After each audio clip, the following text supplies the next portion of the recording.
that is heritage. Um,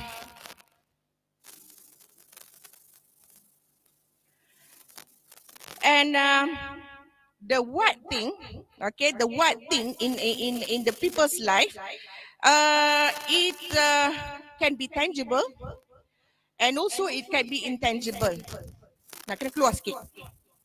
For the tangible part, I'm wearing batik from PERLIS. Selalunya batik is from where? Kelantan and Terengganu. But PERLIS produce its own batik. Yeah, and I'm wearing a batik PERLIS from Batik Indrawasih. Yeah, and adapting the baju kebaya PERLIS. Sebab apa boleh pakai? Sebab dia tak shapy. So this is kebaya PERLIS. Alright. And then now let us look into the how. Every community has different ways or unique ways in practicing their life. A simple way is how to cook things, how to cook their food. Like yesterday, I brought Prof. Anthony, Erina, and Dr. Chia to Kuala Perlis. We have tasted laksa katsu, and I asked them to eat laksa the Perlis way. If you want to know how, ask them. I don't want to tell you because yang tu rahsia. Okay, that one is rahsia. You have to go and taste it yourself. Yeah. So there is a different way to eat laksa in Perlis. There is a special condiments that come with laksa from Perlis. So go and taste it yourself. Yeah. I don't want to share it with you now. And then we know that understanding very important in order for us to sustain cultural and heritage in our life. Okay, next. Now the issues. Ada 3 perkataan di situ saja. Okay. Like I said, when I come from Polytechnic, our life is very simple. We read a bit and we do a lot. That is TVET. Okay, that is TVET. So in presenting the things, the issues in cultural and tourism, cultural and heritage tourism, I put it very simple terms as issues: abandoned, undervalued, and misinterpreted. Senang je kan? Senang je. So let us look one by one. Dalam abandon ni, in the abandon, the issue should not be seen as affecting the building or architectural structure only. Abandoned buildings and structures, very simple for us to see. However, we should also look into the intangible culture that also experiencing abandonment. When the new generations keep practices that they think irrelevant or illogical in the modern lifestyle, for example, Sirih Junjung. We are losing the Sirih Junjung. The traditional Sirih Junjung nowadays. Some people don't know apa itu Sirih Junjung pun they don't know. So that is the heritage that is disappearing. Very simple. So when we talk about abundance of culture and heritage, it's not only focusing on the building or architectural culture, but also our way of life, the rituals, the doings, the practice of life. That is also part of the heritage, yeah? And then the next one, we look into the undervalued. So some people think that one heritage or one culture is superior to the other. And the other one, which is not in the list, will be undervalued. So we need to look into this. The community sometimes began to disregard or neglect their culture and heritage that will lead to destruction, deterioration, and also disappearance of the culture and heritage. Yeah, hilang. Be some heritage, some culture, we look at it as undervalued. We don't need it.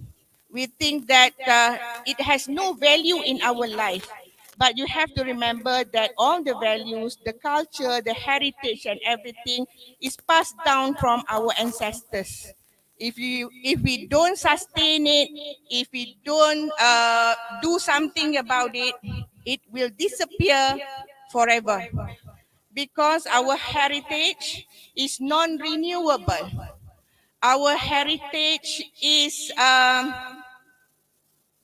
there for a reason. So once it disappear, it won't be coming back. So please look at every heritage thing, every heritage element, every cultural element as a very valuable one for the industry. Yeah.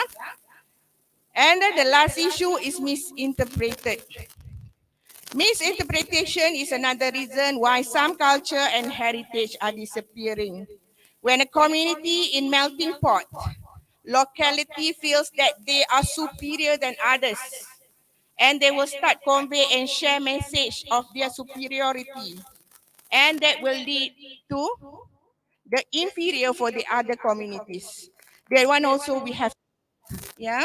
For example, in PERLIS, we have three main races in PERLIS. We have the Malays, we have the Thais, and we have the Chinese. Indian ada, but sikit. Yeah. So,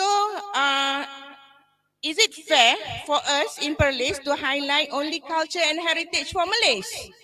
No, it's not. So, if we highlighted the culture, the heritage for the Malays, people around the world will misinterpret PERLIS.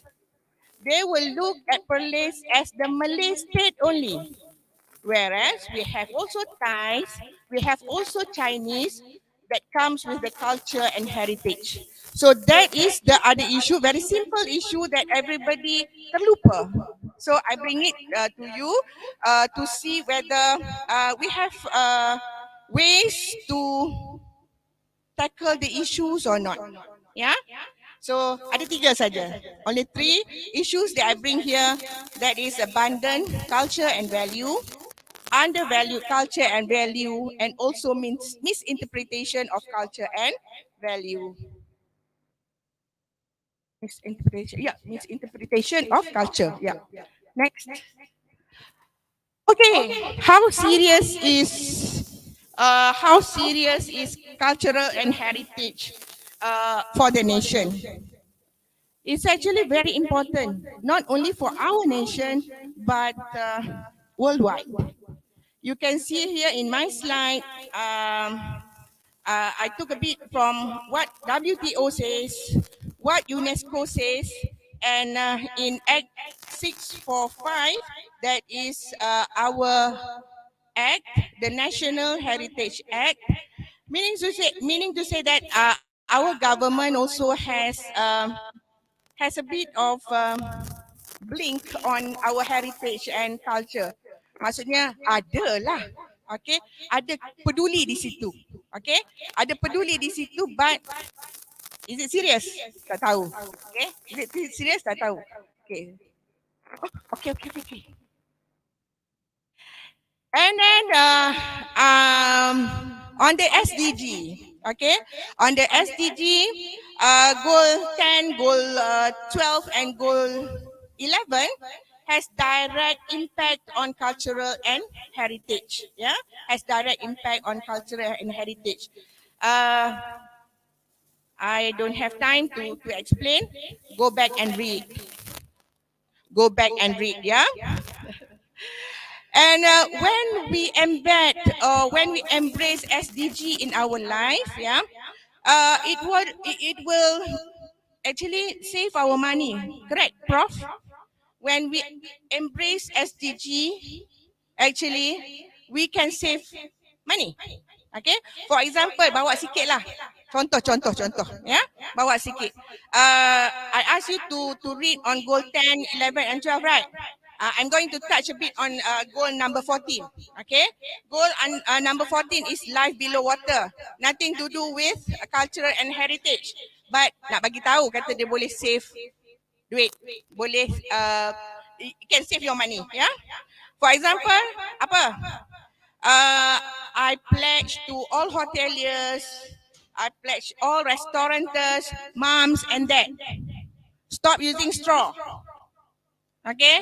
Stop buying straw. Very simple as that. Okay? Because if we use straw, if we consume straw, we throw it in the sewage, it will go to simple thing lah. Will go to the sea and the turtle will choke. As simple as that. So, you can save RM2, RM3 from buying straw. Nampak tak? So, kalau kata 10 packet, you can save RM10. RM20, yeah? So, that is a very simple example on how when we embrace SDG, it will save us some money. And then, I'm going for my last slide. So what is our role to play? Let us do our part. On abundant culture and heritage, what do we do? By referring to the issues, yeah, we have to carefully and strategically do something to the abundant heritage and culture, since these elements are very delicate, like I said just now, non-renewable and easily vanish from the site. Yeah. Don't start big, because PERLIS is small. We are going to start small. We are going to take a small step, a step at a time. Like another example. So the heritage house, when we found a leak from the roof, fix it.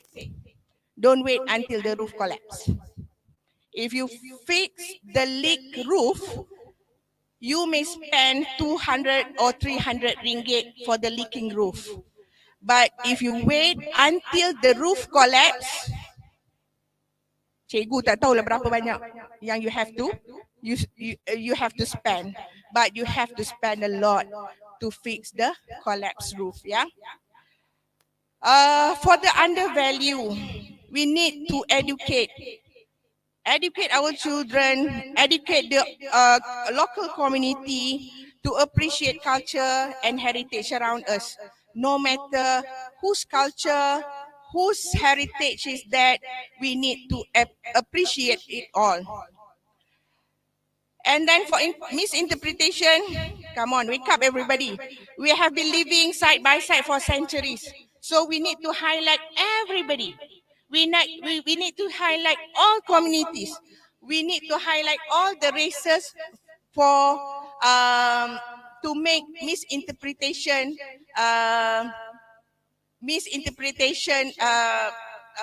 vanish from our life.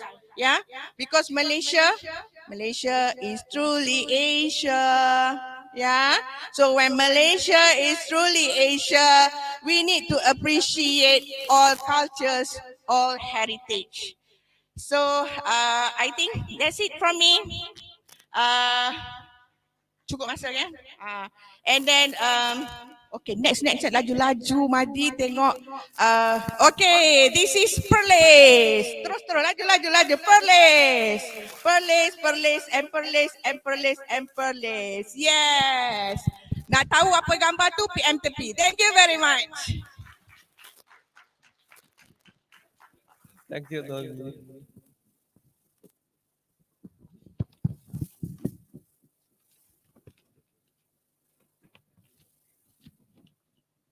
The next speaker, Irina Lu, she is a very unusual personality. Yeah.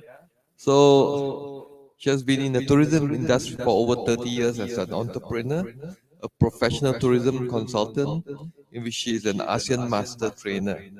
In pursuing her passion for the tourism industry, she contributed significantly to the development of the tour guiding sector, in which she cultivated, trained, and developed thousands of tourist guides throughout the ASEAN region. Her involvement and contribution to sustainable tourism has been recognized by the United Nations Educational, Scientific, and Cultural Organization, UNESCO, in which she plays a paramount role as a cultural heritage specialized guide. Arena is the current president of the Southeast Asian Tourist Guide Association, which promotes intellectual development of youth in enhancing livelihood of local communities. Her immense contribution to talent development in Malaysia has qualified her as a national trainer under the Ministry of Human Resource, where she served as the internal and external verifier and skill assessor for tourism facilitators, trainers, and lecturers. Our entrepreneurial skill has been further enhanced through customized training and skill development via Be Mine Tourist World Cinderabad is a fully licensed tour company by the Ministry of Tourism, Arts and Culture, MOTAC, which is promoting Southeast Asian cultural and heritage experience. In welcoming foreign guests to her show, Arena is a well sought after speaker as the We Are the Host Master program by both tourism and non tourism related bodies. Yes, Arena, take the floor, please. Thank you very much, Prof. Can everyone hear my voice? Good, yeah? Okay. First thing first, as a tourist guide, I'm very particular that my voice can be here and message can send across. Otherwise, we fail. Right? Thank you. Okay. Today, I'm representing this organization, World Tourism Association for Culture and Heritage. I would like to thanks to Injit Salaudina because of you engaged my executive board director, and then Chris Flynn. Unfortunately, he unable to join us, so he sent me. So I joined this World Tourism Association for Culture and Heritage. In short, we call WeTech. So WeTech, I met them last year, and they were quite impressed on my progressing and what I have done during the pandemic time for Malaysian tourism industry, especially inspiring and keep telling the tourist guide not giving up. So at the same time, we also wish our tour operators, because in the tourism sector, normally we were looking into like the word travel agent. But the biggest segment for the contribution is not just tourist guide. Okay, I know accommodation is very important. I know that the transportation is all very important, and also coming into F&B and so. But in order to be successful into our tourism as a whole, so we need the operator. So travel agent and tour operator, we have a two different role play. So travel agent, your role play is more on gathering, accumulating all the packagings, and then you sell. But as a tour operator, we are different because we need to develop. So we are not like academician. So if it's academician, you go by project, you do your research, you go on your study. But we as a tour operator, because we have to think as an entrepreneur, because we are talking about business. Okay? So when we talk about business, we cannot make loss. So when we make loss, means we don't have business. But at the same time, we have to think of the market segment, the development part. So therefore, in 13 years ago, I decided, beside being just a tourist guide, because I want to promote culture and heritage, I walk around and ask travel agent, can you sell my experience or not? But it's so difficult because people laughing at me and they say, Irina, doesn't work. So I have no choice. Follow Tourism Act 1992. So I have to go and register myself and form a company. But if you're asking me, because from the session one sharing, which is true, when a business owner and you become a license, it's so many things to comply.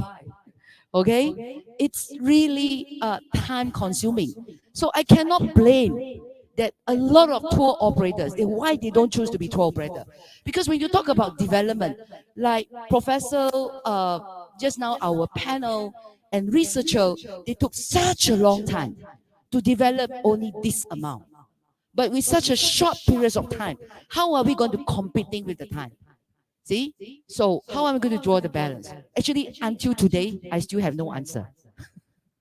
But I only believe in one thing. We still have to go on for the sake, just like one Lily just mentioned, kan? So I don't know when you eventual.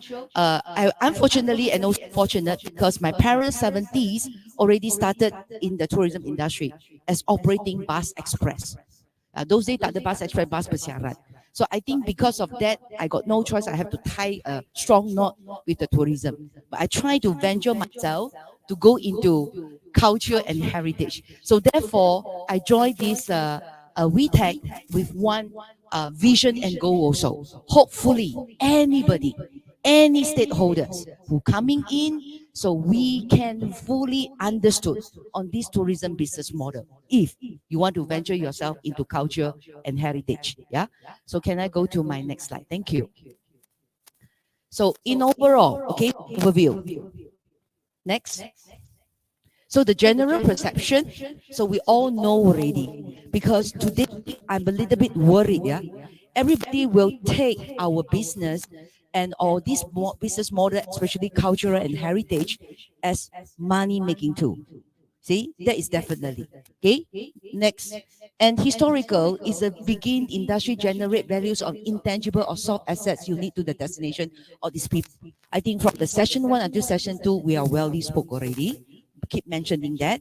And number 3, go about these assets that have traditionally been used as a way to attract the visitor, for sure, because I want to show you my way of life. Okay, that's I want to attract you. Just like today, I'm trying to attract your attention also. By how? By wearing this as Malaysia truly Asia. I'm a Chinese, but I'm a kebaya, but I'm using the material as Indian sari. So that is Malaysia truly Asia. So, so these are result to drive growth and profits for sure. Every business agree we need to have growth and profits to build business and create jobs. Totally agree. Today I'm happy to see so many institutions trying to promote hospitality and tourism. Okay, go into next. Uniqueness of people and place, therefore being the platform that has filled the modern era of the tourism promotion. Okay, next. Okay, so we just keep going, yeah. So all these thank yous to the WeTech, they have fantastic this slide to share with me. So for the tourism growth, okay, a tourism grows the opportunity, expand the visitor experience. You can just keep type, yeah, no need to wait. So more experience means more visit. This is all what we think generally, right? So more visit means more revenue, of course, and then more revenue. What? A healthy economy. Okay. Then a healthy economy improve life, livelihood, and social economy. This is what we everybody is convincing the community, so-called the community. Yeah. Later, I have a question for you. Okay. I would like to ask the audience also. We've been hearing a lot the word community. What do you understand the term community? Okay. You save this for the Q&A session. Thank you. Then visitor also consume precious and often fragile resources. They generate costs like waste, infrastructure, damage, social and cultural disruption. So this is what happened in the cultural heritage tourism businesses. In order to go in the sustainable way, so difficult. Moment you start generating income, and also you have so many distraction influence, like today I have seen the promotion video and all that, so immediately pop into my mind is like we are promote again PERLIS as what youngsters coming in, adventure for sure, nature, but do we really touch on preservation or not? Then I can see go walk around and go around with all these influencers, and of course the Instagram all for photo view. But next, what is the real message? All these video promotion and all those marketing, I mean the contents are sending the strong message out. Yeah. Okay. Next. So traditionally, the success of the destination has been measured by the number, of course. Yeah. This morning, I look at the plan, I look at the data, statistic all over the years. People try to impress by the numbers. Okay, next. So this is what about next. Okay, so all numbers, numbers, numbers. I'm not going through all these numbers, but I love the picture. Please go in with the picture, please. So this is what we call successful. Okay, this is what we all call successful, please. Yeah, stop here. Stop here. Sorry, go back. Go back here. So let me ask Malaysian today, not even just police. Let me ask Malaysian today. If you're serious about cultural and health tourism, that what the outcome or the output in the final is what we wish to see. So I've been hearing from the session one, we've been talking about, we really talk to people? Do we really hear the people? I can tell you, talking and hearing is something, it's not about just a short period of time. So therefore, time consuming. Okay, so if I were to advise all of you, if you seriously come into the cultural and heritage tourism businesses, you have to think a lot seriously. Why? Because this is not something that immediately will drive the income coming for you. I'm very honest. That's why I always joke. They say, Irina, wow, you carry so many heads. You got so many role play. You must be very rich. I say, very sorry. I don't reach at all. Until today, I don't have a car. 2019, I decided, yeah, I have to go in the sustainable way, and I don't have a car. That's why now everybody knows that if you want to invite Irina, make sure you come and fetch her, or she will go by the public transport. That's how I do. Serious, I'm serious. How much is your electric bill for your house? You want to know how much is mine at home? I stay in Kuala Lumpur, Cheras, in a condo.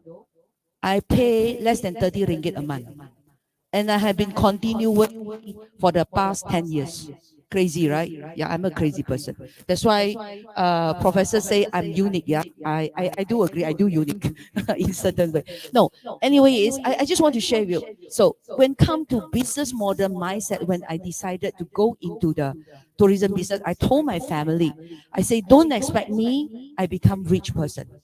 Okay, but since the word social responsibility, charity, we want to do good for the society, I come with this kind of goal and this kind of mission and vision. Okay, that I'm just doing for good for people. Why? Because I simply appreciate my parents raised me because of tourism.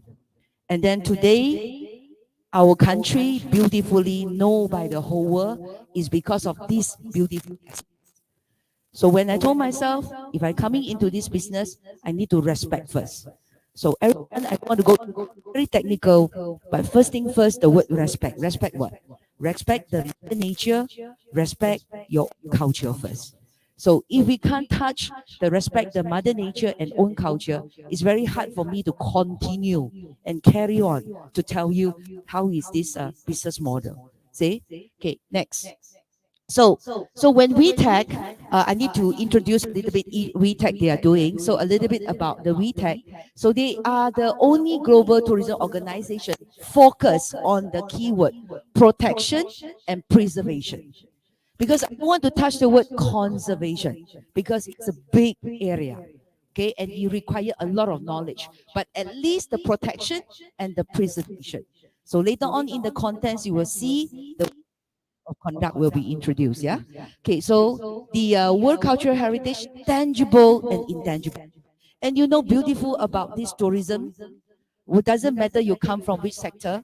In the end of the day, what we are creating, intangible feeling, because you want people to feel touch. You want people to feel remember always forever. So you know, yesterday, Lily, last night, whole night I couldn't sleep well because I keep thinking. Because Lily gave me a good case study. Yeah, he said from this kampung seberang ramai dengan kampung seberang kampung bahagia, but the bahagia, to be honest, doesn't look bahagia. Serious. Tomorrow you go, you will know. Right? Tomorrow, yeah? Tomorrow you go, you will know. Okay? Doesn't look bahagia. But it's your own perception doesn't look bahagia. But I was quick talk with the local people there. They actually bahagia. Why? Because they live as what they want.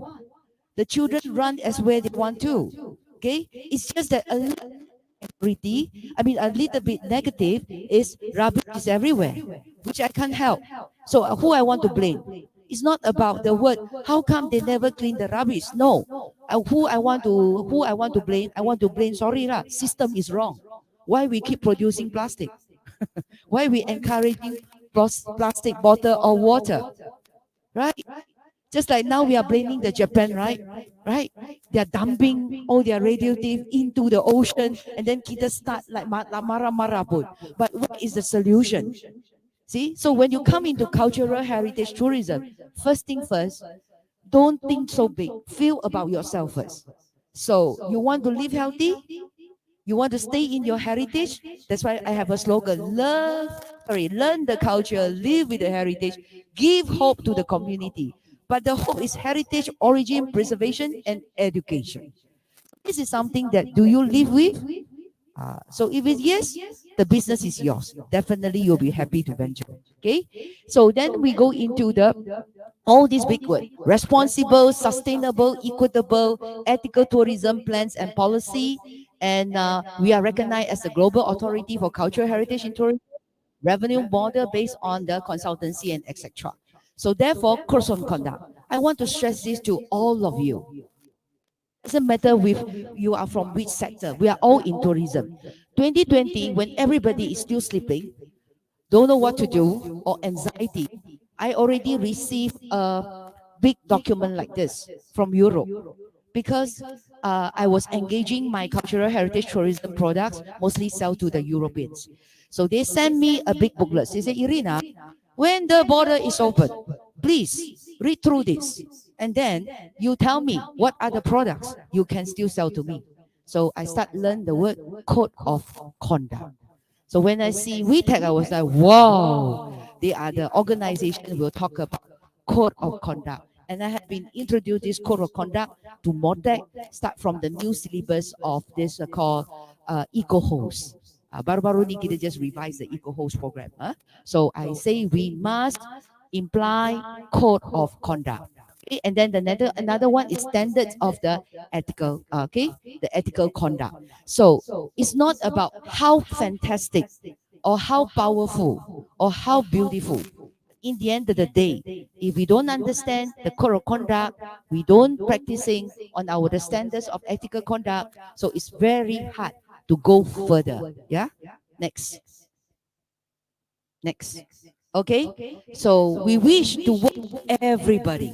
Okay, everyone, even though it's just an individual, no problem. So long you want to be in tourism business. Next. So sustainable development goals, okay? If you enjoy some detail, you want to have some free learning session, you can go into my YouTube channel, which is, those who will scan my card, you will know my MBS channel. I have done a few series regarding about incorporated into the products. So not about just stand SDG, but incorporate, how we incorporate into our product. So responsible tourism growth requires finding way to reduce visitor pressure on the popular destination, minimize the negative impact, engaging with the local community to be part of the solution. Okay, so the word you see now you see the word local communities. Community, local community. Think about it. Is there any different? Later we will find out. Yeah. Okay. Next. Then creating evidence-based carrying capacity.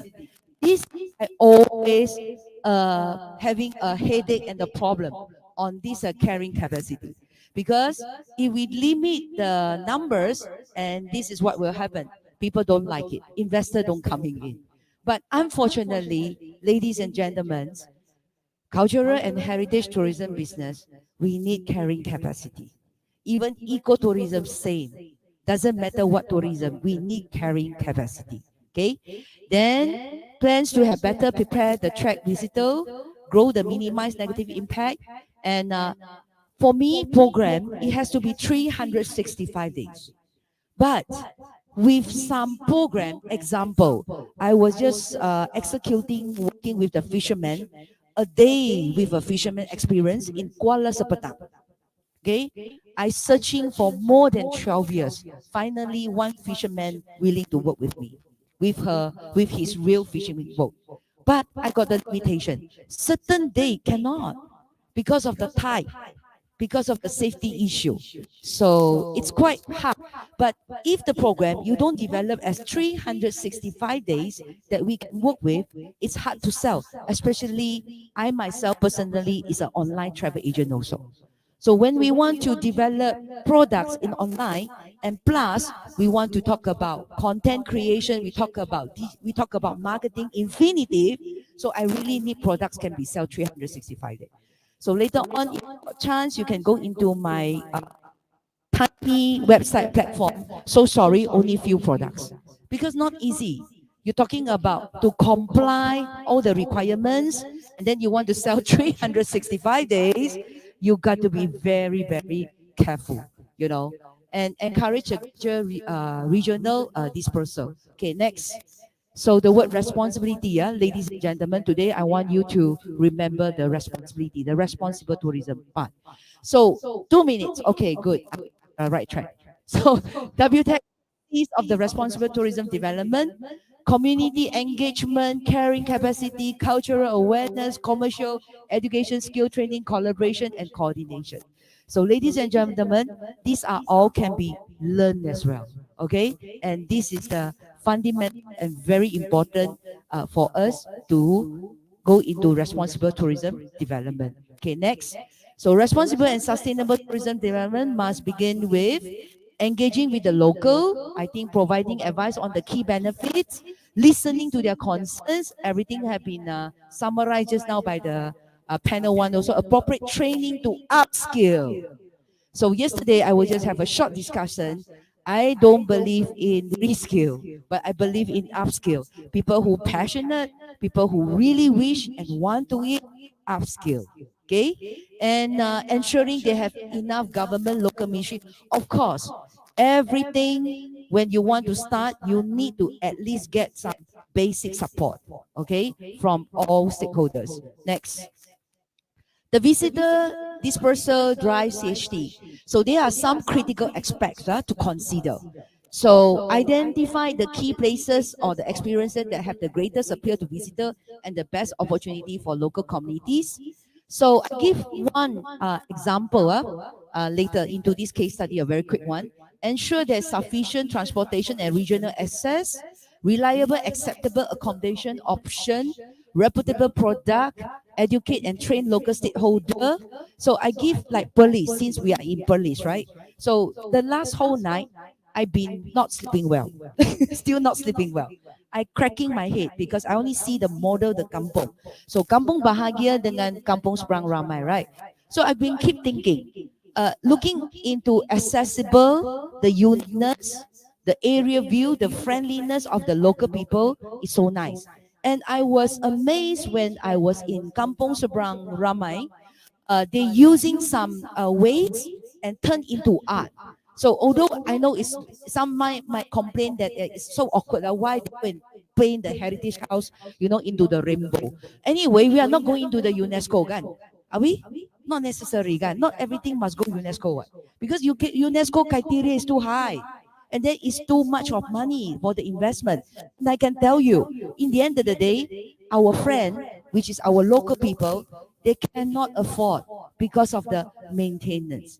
And the government will go crazy also later on because you got not enough sufficient funding.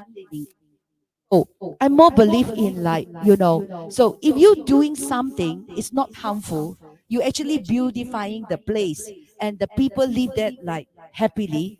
So what's wrong with that? And it's just that we have to make sure that our visitor going there must understood why you go there. Okay, what you actually want to learn from them. I think that is more important. And can you show your responsibility a little bit?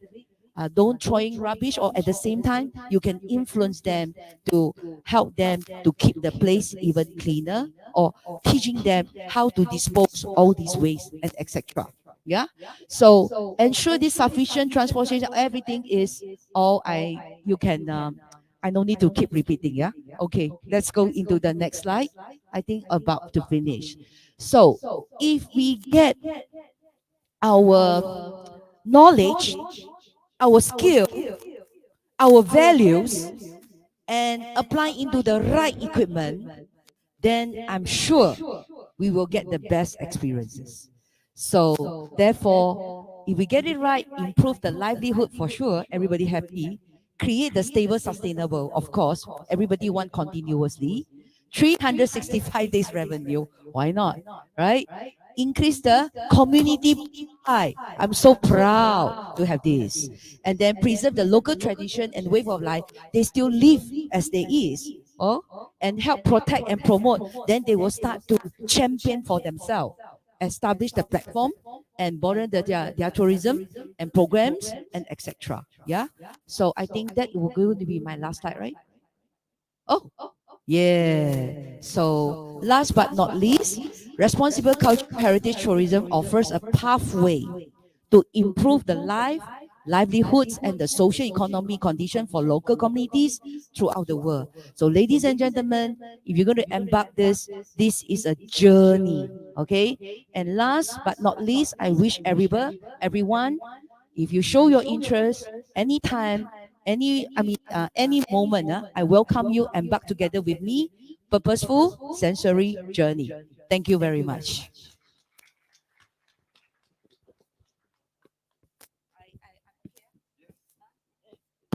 Thank you, Rina. Yeah, there's always flexibility. Okay, our next speaker is Sharin Mokhtar. He's a seasoned tourism professional with an extensive experience in various roles within tourism Malaysia. A track record in research, bidding, event organizing, marketing, and promotion, he has consistently demonstrated his expertise and dedication in the industry. As Director of Package Development Division, Sharin plays a pivotal role in shaping and elevating tourism offering in Malaysia, captivating global travelers with unparalleled niche experience. Prior to this, Sharin served as the Director of Advertising and Digital Division. His international exposure includes serving as director overseas in both Dubai and Sydney, where he successfully promoted Malaysia as a preferred tourist destination. With a solid education background, including an MBA in techno entrepreneurship and a bachelor's degree in economics, he combined academic knowledge with practical skills to drive the growth of the tourism sector. His attachment with the United World Tourism Organization (UNWTO) or further demonstrate his commitment to the continuous learning and professional development. His passion for the tourism industry and vast experience, Sharin Mokhtar remained instrumental in establishing Malaysia travelers. Sharin? Thank you. And give my CV to my girls and ask her to do, the summary of it. I'm listening to it, and who's this guy? Okay, let's start. I'm gonna have 10 minutes, and Mr. Salahuddin used to be my net in USJ, and then Mr.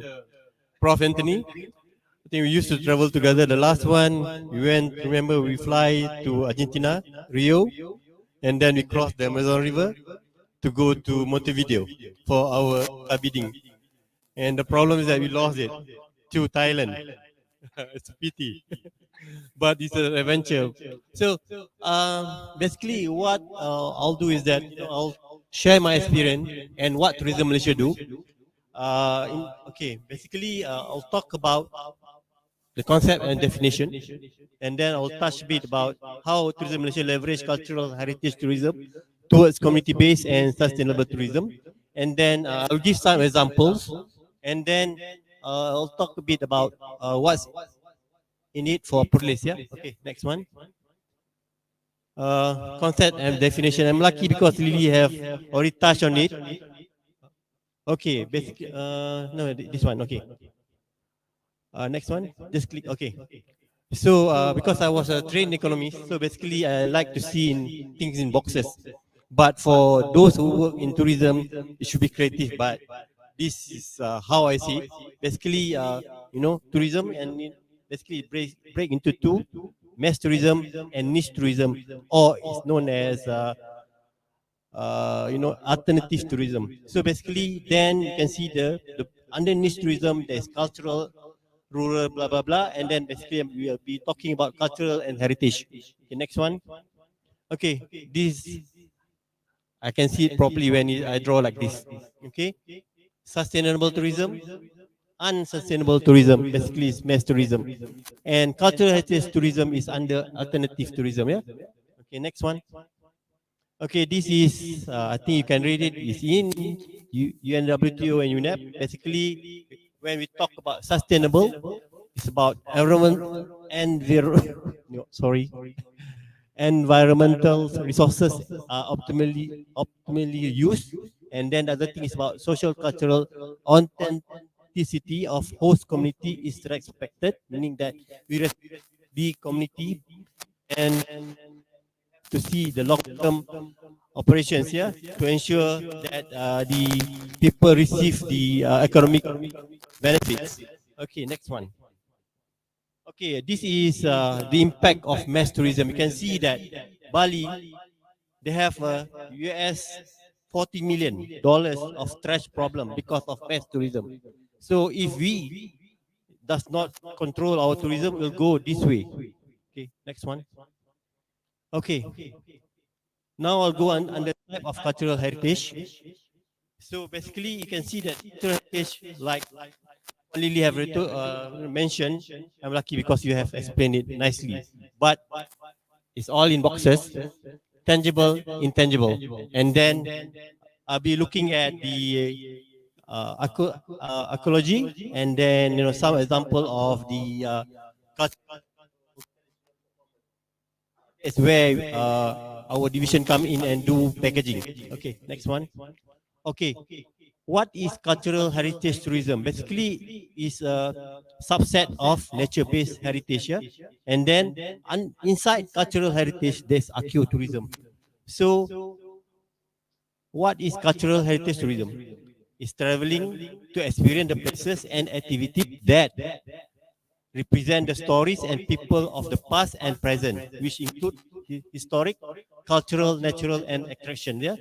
So basically, we also look at how people living in the community, what they pass on from generation to generation. And the other thing is that, like Puan Lily have explained, there's intangible and tangible, so I don't have to explain anymore.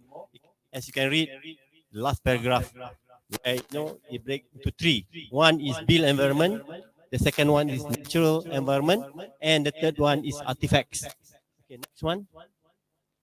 Okay, why Tourism Malaysia leverage cultural heritage tourism towards community-based and sustainable tourism? Because if we doesn't benefit the community, it's no point for us to develop tourism industry. Because I don't want people from the villages just look at the five-star hotel and doesn't benefit anything. So we must involve the community. Yeah. So basically, we're looking at this. Yeah. The National Tourism Policy 2020 until 2030, under Transformation Strategy number 5, emphasize on practice sustainable and responsible tourism. So basically, under it, there's four things, but we are looking at cultural and heritage tourism. That's why Tourism Malaysia is taking a lead on this. Okay, next one, next slide. Okay, why? We are talking about sustainable tourism because one is in line with our National Ecotourism Plan, NTP 2020-2030, and of course SDG, and our own Tourism Malaysia Strategic Plan from 2020 to 2026. And basically, our main role is to promote sustainable and community-based tourism. Okay, next one. Okay, this is when I attend the PATA conference, PATA Destination Marketing Forum 2022 in Thailand. Basically, this is I think one of the best definition about community-based tourism, yeah, because it's the local voices for destination marketing. Basically, you can see that the one that I highlighted is the thing that I want you to remember. One, because it's bettering the local supply chain and the life of the community. So when we talk about community based, it should be bettering the local supply and the life of local community, meaning that you are you are using the local produce, and then the other thing is that you are you are using the the local people to work. So basically, they will benefit from tourism, and it brings the community together to share their stories to the outsiders, and then it also is like for better security to their resources, and the most important thing is for the future of their youth. Yeah, basically, community-based tourism, is where both the host and the guest. Okay, next one. Okay, this is the reason of why we are talking about sustainable tourism. The study shows that 90% consumers says that they're looking for sustainable options when they vacation, and they are willing to pay for more. This is based on Expedia survey, and the major tour operators, mostly in Europe, like TUI, Interpret Travel, they are asking from the green certification from their suppliers. This thing will come to Malaysia, so the Malaysian suppliers have to be ready for this.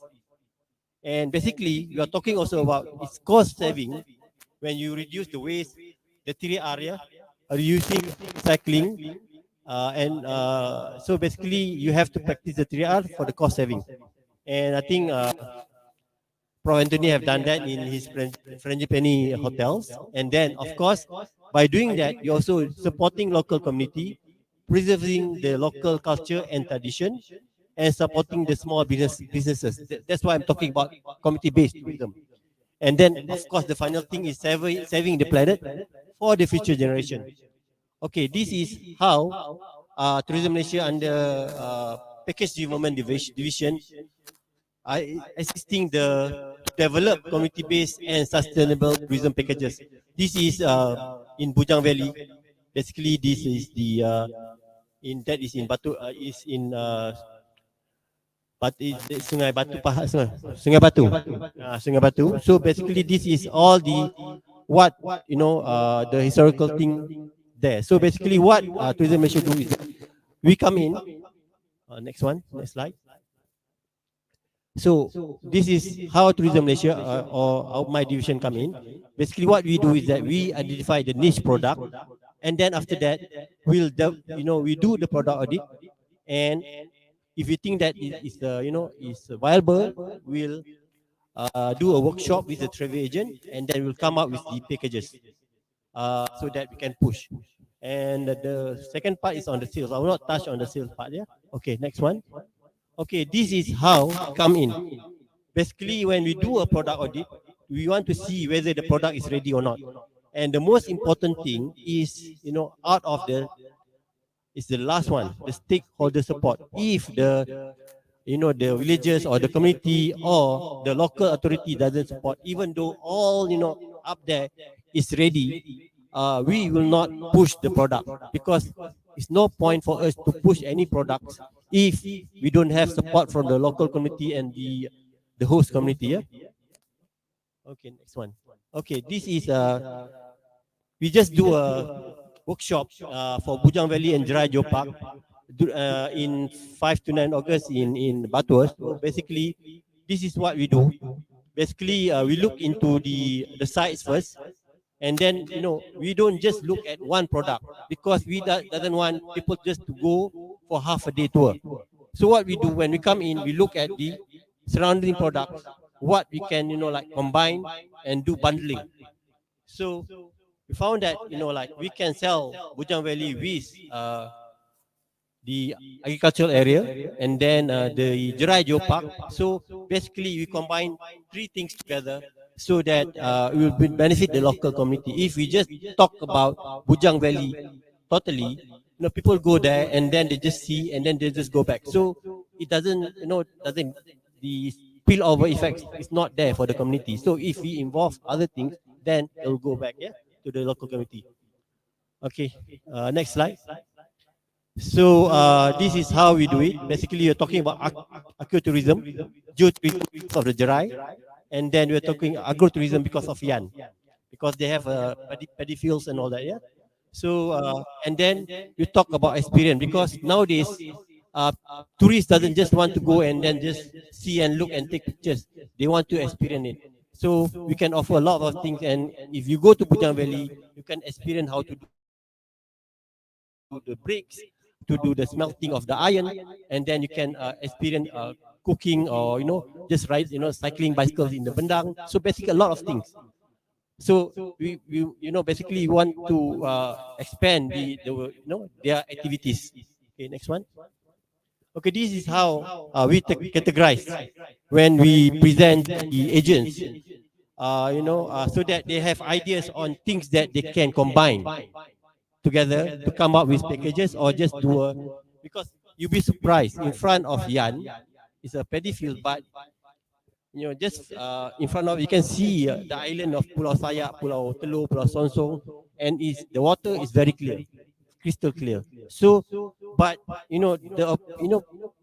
currently nobody is taking the opportunity to promote it, to combine is the package to Sungai Petani. So basically, this is the thing that you are putting ideas to them for the travel agent to come back to us with proper, like 3 days 2 night or 4 days, like something like that. So this is the thing that we're looking at. We think we give them until end of this month to come back to us with the proper packages, with the pricing, so that we can push and sell. Okay, next one. Okay, if you are successful selling it, so we can basically it can attract the researchers, job creation opportunity for local entrepreneurs, and then attract new investors. Of course, increase tourism level, but not to the level of mass tourism. And then, of course, it becomes source of national income. Yeah. Next one. So this is I'll just go through very fast on this, because this is just we also cover Penang. So we have visited Penang for the heritage trail. Basically, we look at Georgetown, and then of course we look also on what you can include.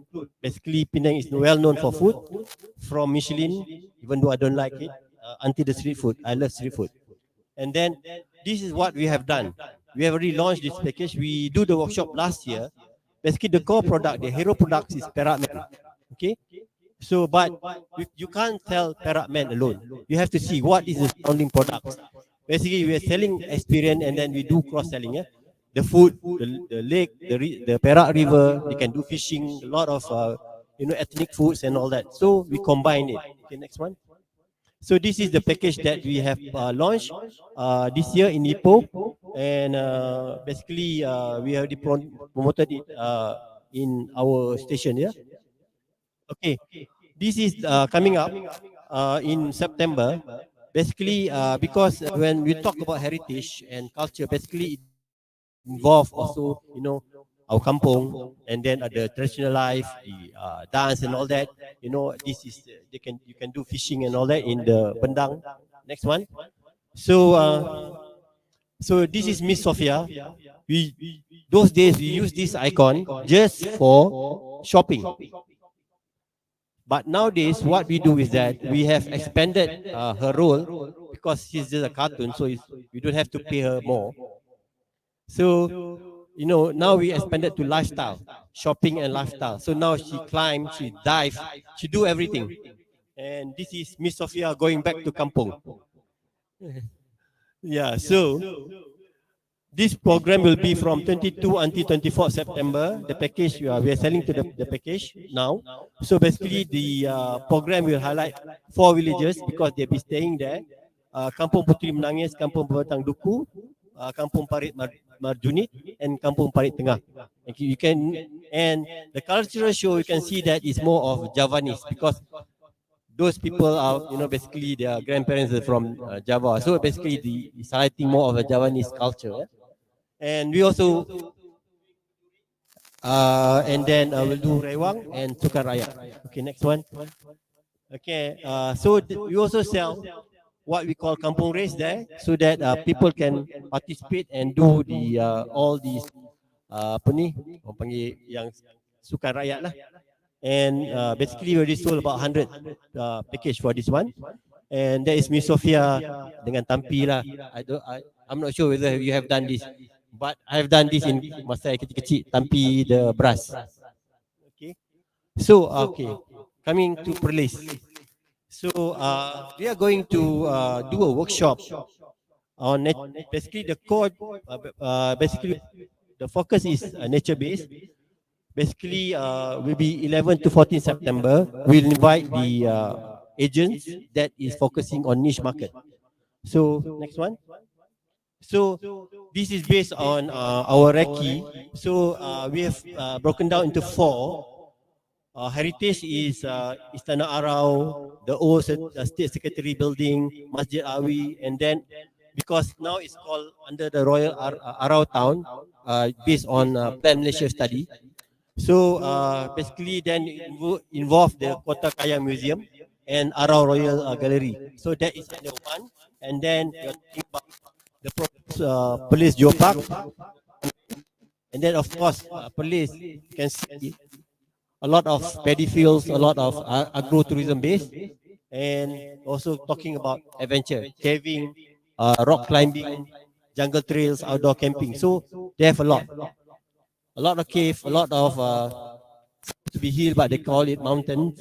So a lot of things to be, if you are more adventurous, you can come to Perlis and enjoy. A lot of nice stalls beside the sawah. So it'll be a good combination if we position Perlis as a nature-based tourism, but you have to include this, and you have to to basically uh, get the right branding for Perlis. Number one. Second thing is that you have to get what image that you want to push for Perlis, the images that can relate back to Perlis, and what is your tagline to Perlis. So this is the three things that you have to combine so that you can position Perlis as going to be one of the top destination in Malaysia. Yeah?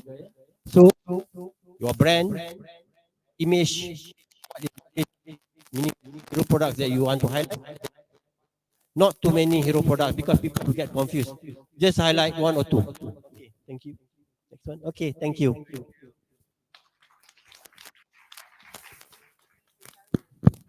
Thank you, Shireen. Now, there's been a number of common principle with the first and second session. Is the minute you talk about tourism, there is responsibility and there's carrying capacity because we don't want to go mass, and police should not go mass. Yeah. Uh, Sabah has got one of the best case study. When you go diving, Sipadan, they only limit what 106 divers a day. Turtle Island, they only limit to the number of rooms they have on the island, and that's it. So, but they charge a high price. So I believe police will have to develop, as Sharon mentioned, a brand. Don't confuse people. Just a few uh, things to do. For me, under observation, the crafts, the limestone, the harum manis, the paddy field. You just have a few images and then you stick on it where you're different from others. I believe in branding. That's why when Langkawi pitched for UNESCO Geopark, the first 2 years of certification, I hosted the UN certifier. None of the five star wanted to host because it was December. They wanted 4 rooms for 1 week. Now 1 room 1,000, 4 rooms, and then 1 week complimentary and breakfast. So I hosted because I believe once you have a UN brand, very hard for people to come in. And then UN also protect. Okay, every 3 years they do certification. So that alert all the authorities. You want to keep your brand, you better back up. So I believe maybe each of you can share, you know, one. Just now was three, but we have gone through so many. Maybe one thing you think we can do for police. Yeah, one solid thing, so we have a good image. Oh, you want to have each three suggestions? No, three suggestions each. Come on. All right. Thank you, Prof. Anthony, once again. Tadi lega dengar dia cakap satu kan, tiba-tiba tiga balik. Okay. The three key elements for us to look upon when looking at PERLIS to become a tourist destination. Number one, I think for cultural and heritage, let us tackle all the three issues that I highlighted in my slides. We need to look to tackle the abundant heritage and cultural elements. We need to revalue all the heritage and cultural elements, and also like Prof said just now, we have to let go all the misinterpretation. We have to work together to convey the one information, the standard information for people around the world to know what is PERLIS. That is number one. Number two, I think everybody is aware that next year in 2024 and 2025 is tahun melawat PERLIS. Yeah, tahun melawat PERLIS. So PERLIS people, wake up. Okay, we need a sense of urgency to do something, because we are going to face the beginning of 2024 in 3 months' time. So we need to have the urgency to promote PERLIS. We need to have the urgency to identify whatever elements that Mr. Sharin has highlighted just now. Okay, and number three, we need to educate and engage the local community. Cukup kot tiga. Thank you.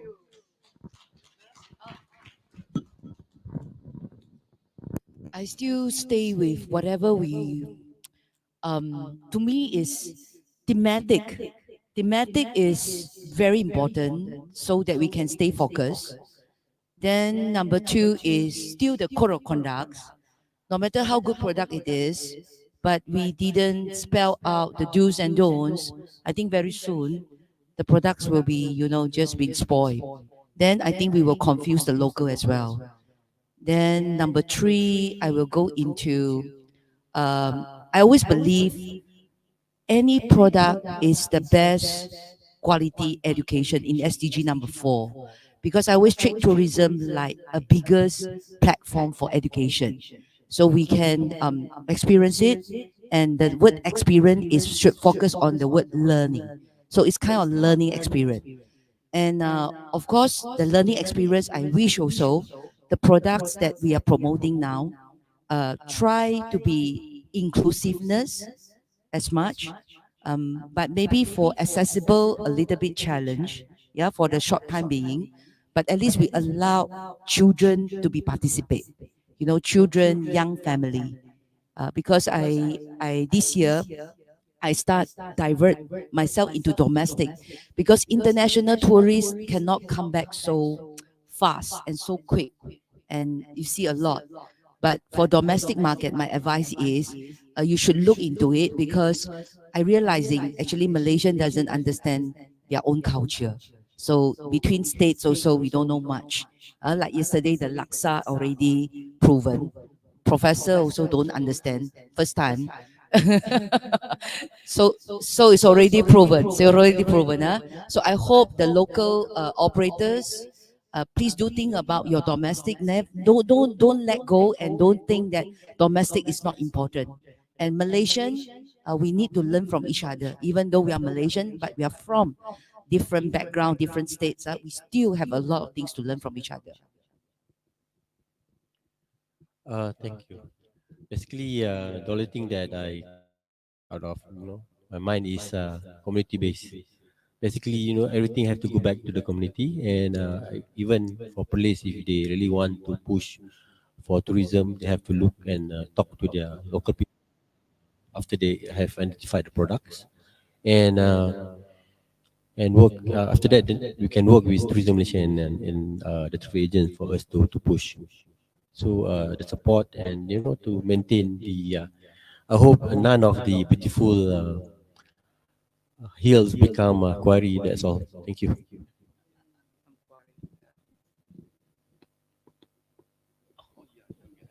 I have like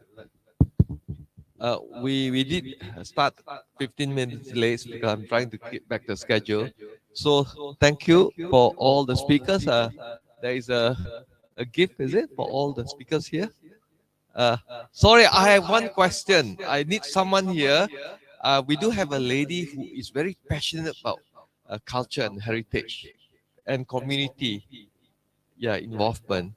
Can what's the name? Roha, Roha make a comment. Yeah, we have three comments from the floor. Roha will take the first one. Roha, please. Roha, give a bit of your background, please. Can someone help her?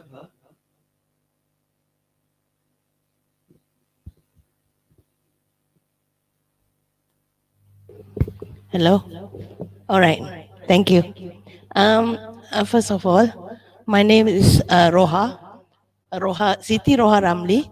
I'm basically, I wear a lot of hats. Uh, but actually, Professor, uh, may I sit down? Because of my condition, I cannot stand for too long. Okay. Okay. Like I said, I actually wear a lot of hats. I'm a tourist guide, the cultural specialist, cultural heritage specialist, licensed by the Ministry of Tourism and Culture. And I'm also representing my community, which is actually the community of Koperasi Usahawan Pelancongan Lembah Bujang Berhad, and I'm also a small time, I run a guest house on Airbnb. I also have a small farm where I have a lot of rare fruits. So it's kind of macam jack of all trades lah. Okay, but it's actually interesting, Mr. Sharin. Sorry, Mr. Sharin. I want to touch on what you presented just now about Lembah Bujang. You see, it's very idealistic. All the panel mentioned about developing tour packages, tour. The Arena mentioned about community, whether you are part of which, how do you define community? And then Miss Lily also mentioned about being inclusive in terms of many different cultures. I mean, we have Indian, Siamese, the Thai cultures. So we have to be inclusive of all cultures, not just the Malay cultures or just Indian cultures. So I'm seeing that is very ideal, ideal what you want to achieve. But if you translate it into the on the ground, in reality, in real life, it's very, very hard, which because of I used to practice as a tourist guide a lot, and then I come back and I got involved with the community Lembah Bujang, Bujang Valley, and it's very hard to move the community also. That is the struggle I'm facing at the moment. And I can say, and this is not the last 2-3 years, because I was involved since 2015. You see, so it's something that is we have to a challenge that we have to face. So I maybe you have any an idea how to overcome these challenges, for being inclusive some people, I'm not saying all, but some, they say, why do I have to care for other culture? You know, maybe the reason Lembah Bujang Candi is not well preserved because of that attitude. You know, they say, why do we have to care for it? What is it for us? See? Another issue is like Arina was saying, that community. You see, I live in Jitra. Jitra is 1.5 hours from Lembah Bujang. But because I'm passionate, I want to involve in the development of the, you know, the culture and heritage in Lembah Bujang. I am willing to go there, drive 2 hours to get there. But whether I'm being accepted as the community there, you see, sometimes I feel like an outsider because I'm trying to get them to move, but how do I get them to move with me? They don't see me as local. You see, my kampung is not there. So that's one thing I'm facing at the moment. And another thing is, Mr. Sharin, why you didn't invite me for the workshop? You see, that's another issue, no? I'm saying this because uh, with the funding from government agencies, doesn't matter what agencies, many agencies, MARA lah, NCIA lah, every, you name it, every agency semua nak fund. They want to give training, they want to upskilling training. Because of that, I'm not saying it's bad, but there is issues where a lot of organization within a small community sprung up. Persatuan Jogat, koperasi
they know how to do proposal, buat kertas kerja, they get the funding. Those yang tak tahu, then they are lagging behind. See, these are the challenges on the ground. Yeah. So I'm not saying it's bad, but maybe we can find a common ground. Somewhere we can so that we can actually benefit the whole of Lembah Bujang, not only certain group. Okay, so that is my challenge at the moment.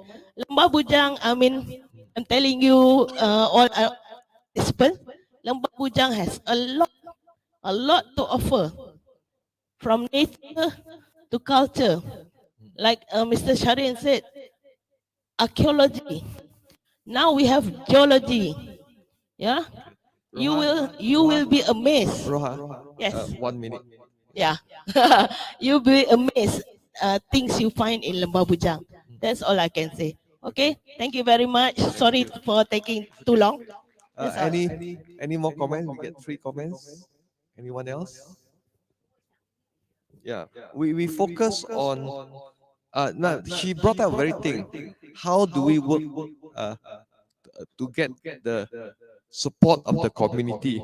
Dr. Saleh did mention for years and years to get the trust of the local community, you have to be very sincere and honest, and that takes a long, long time.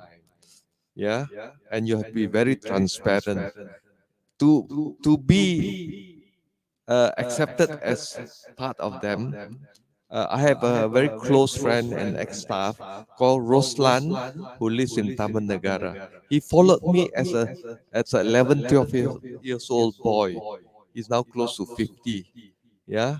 And he now teaches the Orang Asli in Taman Negara English lesson. And during the COVID time, he did a lot. So, and because he lived so long and he helped them, he is like one of them now. He they treat him as one. So it takes you have to be very, very patient. It takes many years to be accepted. You know, all of us in Langkawi, although I've been in Langkawi since 1988, I'm still an outsider. Yeah, I think those who knows Langkawi, you can be 30 years, 40 years there, you're still treated as outsider. So it is so strong, you have to accept it. Yeah. So local community like Bujang Valley, why there are so many associations? Because they see money inside.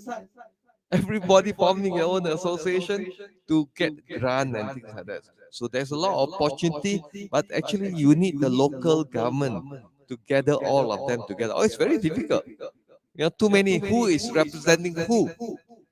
Don't have to look at Bujang Valley lah. You look at the tour operator association. There are 5 different tour operator or more than 5 tour operator association in our country. You know, Ministry of Tourism is who to talk to actually. Yeah. So there is an issue. Okay, will another 1 or 2 comments. We'll close off. Another one comment behind. Yeah, yeah, three. We have only a few minutes left. Yeah. Please. Yeah. Okay. Sorry, tadi panel. Yeah, go ahead, please. Very interesting discussion here. There are a few things that came up. Terminologies. Irina came up with what is community and what is local community. This is a concept, Irina, that people don't understand. I agree with you. But the question is not to ask what is community. To me, this is my first semester lecture. My first lecture in the 14 weeks. This is the first lecture. I did not ask the student what is the definition of community. The question that I posed in my first class is, does community have a value? Because I think that is a more important question to answer rather than to define what is community. One. Two, on our friend comments here just now, many people talk about community-based tourism, community-based ecotourism and whatnot. My question is, how many people understand the process of developing a community-based initiative? Because there is a process, steps by step, step by step, step by step. And I guess everybody agree it's a long-term process. I understand that in some agencies, they give fund. I was given fund to do this CBT in 9 months. In 9 months. And I did take the challenge. At the end of the project, I said, I can deliver so much because there's so much more to do. Fine. So we have to understand CBT or community-based is not just a terminology. It's not just a product. It is a process, like I mentioned just now. We have to understand the process. And for people who are really passionate about working with community, really passionate. I've worked with community 9, 7, 4 years until now. Still, I'm still an outsider. And I have to treat myself as an outsider. I never want to be an insider. because the process is allowing the community to make decision. Give them the opportunity to make decision on their own, do their own planning, manage their own resources, become sustainable community towards the end. So we will never be an insider. I work in Pahang, I work in Kelantan, I work in many, we have 7 projects actually around the peninsula. We are always the outsider. We will never be the insider because they are the insider. Okay, that's my name. And then we talk about certification, the last point, certification. To me, certification is important. I was in the policy document under UNESCO, the Malaysian team on World Heritage and climate change. Dah pergi climate change dah. World Heritage and climate change. Kita masih lagi on culture and heritage, culture and heritage. They have relate this with climate change and they have come up with the policy document. We had meeting, tapi tak guna, dia meeting online je, dia kat Paris. Lepas tu buat kita api. And then these things are standards.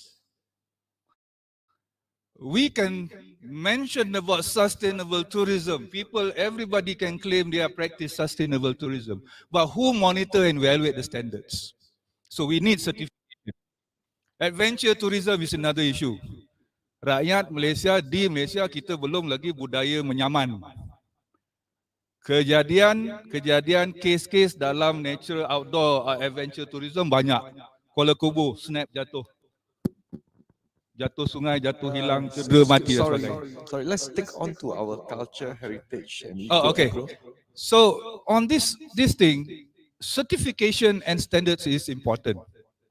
We need this to the end of the process is on monitoring and evaluation, so that all the practitioners, all the can follow this thing, and then only we can interpret it as sustainable tourism.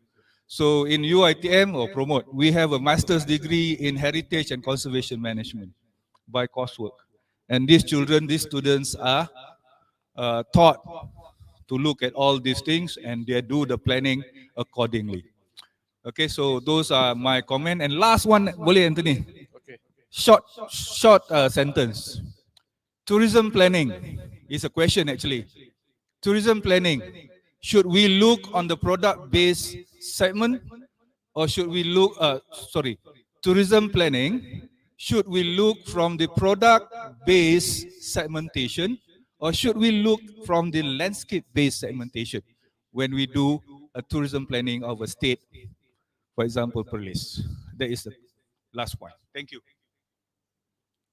Anyone want to take that? That would be perfect for Dr. Saleh. Yeah, but he's not here. But I can say you have to look at totality. You do not look at it in one side. You look at the strength of that product in totality. You don't look at just landscape. You look at the people and you look at the USP of that site. Yeah.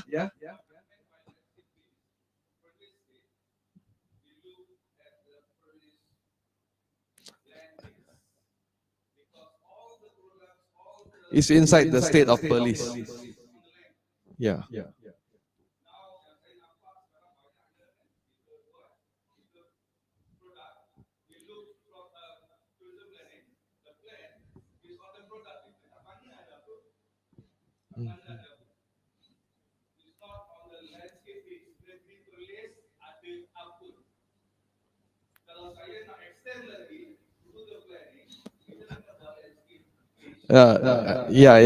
But on third day, we are going to see all the different product of PERLIS. That's why we will sit down and have a chat at the end of the third day. Yeah, we cannot make any conclusion. Many of us are not PERLIS experts, so we have an opportunity. Okay, the last question, please. We have a very tour operator here. He has got specialized skills. Come. Good afternoon. My name is Chong. Yeah. Actually, I want to share. We are sitting here talking about promoting PERLIS. You're not realize there's a group 100 artists in town currently, drawing the scenery of police, including my dad. I was met him yesterday. They are coming from New Zealand, Australia, Thailand, Indonesia, Cambodia, including China. They are in town. Later part, they will have exhibition to portray the heritage and the landscaping of police. This is where they don't throw any government or NGO initiative of the group of these heritage groups. This is what I want to share with you. Thank you. Thank you. Thank you. Now, many people are trying to find a unique product so they can help police. Yeah. So I believe we won't conclude whatever today. We will see the product. All of us will experience it. Then we can say what are the landscape to in totality. But like Sharon say, sometimes it's not so strong. You actually have two products. You can market Bujang Valley and Sungai Batu together with Perlis. So you don't have to take it as standalone. Sometimes you do what you call co-branding. Yeah. Okay. Yeah. Okay, guys. We because we are the next session now. Thank you. We appreciate our speakers. Okay, thank you very much. Ladies and gentlemen, what an incredible session it has been. So, how are you all? Everyone good? Still okay? All right, macam okay, okay. So, okay, so could you please clap your hands? So I would like to know. So, how do you feel now? Come on, everyone. So we hope that you enjoy discovering the eco, agro, culture, and heritage of Perlis with us today and get valuable insights into promoting sustainable tourism and boosting collaboration in the industry. So from insightful forums led by our expert speakers to engaging trade networking sessions, we hope you found this session to be informative and inspiring. We would like to extend our sincere thanks to our esteemed moderator and panel members for sharing their expertise and knowledge with us today. With that, we would like to invite Datuk Muza Haji Yusof, accompanied by Mr. Salaudin, okay, to the stage, okay, to give a token of appreciation to our moderator and panelists.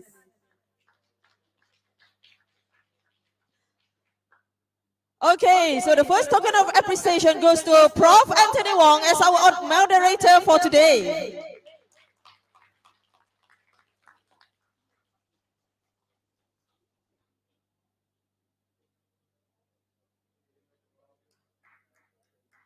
And next is Miss Arina Lu.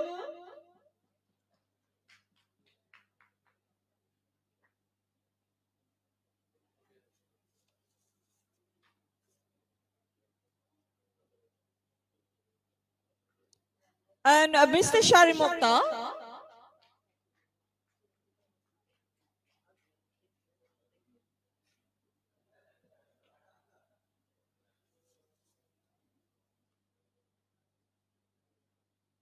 And last but not least, Puan Nurlili Juwita.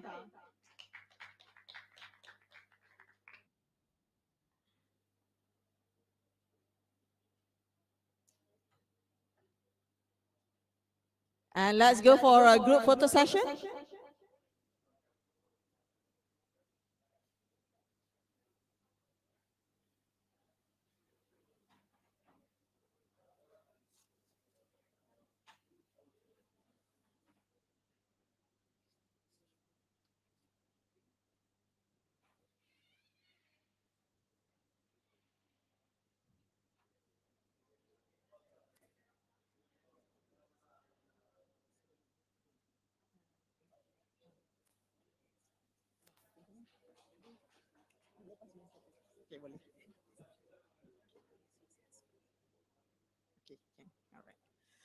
Okay, thank you so much. So finally, we encourage you to continue the conversation and leverage the PMC network to stay connected with industry professionals and promote sustainable tourism development. Thank you for joining us for this forum session. So ladies and gentlemen, don't go away. Stay tuned with us. And we are going to the next part of this event, which is a brand showcase.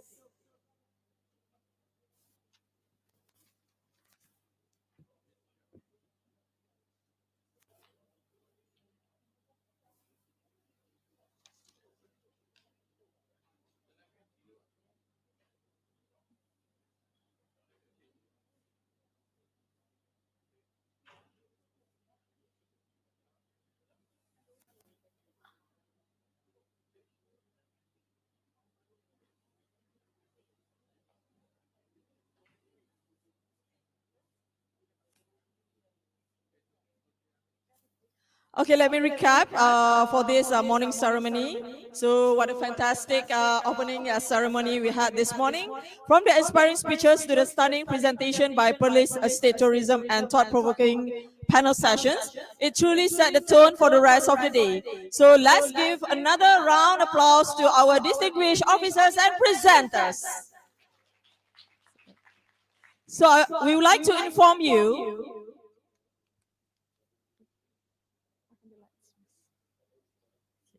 So we would like to inform you that after the brand showcase, we will have our networking coffee break. And after a few hours, we'll be meeting again for our dinner. After the coffee break, we are going to have the photo session for the exco and all the participants. And for tomorrow, please prepare yourselves for the visit to selected places in the beautiful town of PERLIS. So ladies and gentlemen, are you ready to explore the hidden treasures of PERLIS? So our next showcase is about the different tourist destinations and attractions that this beautiful state has to offer.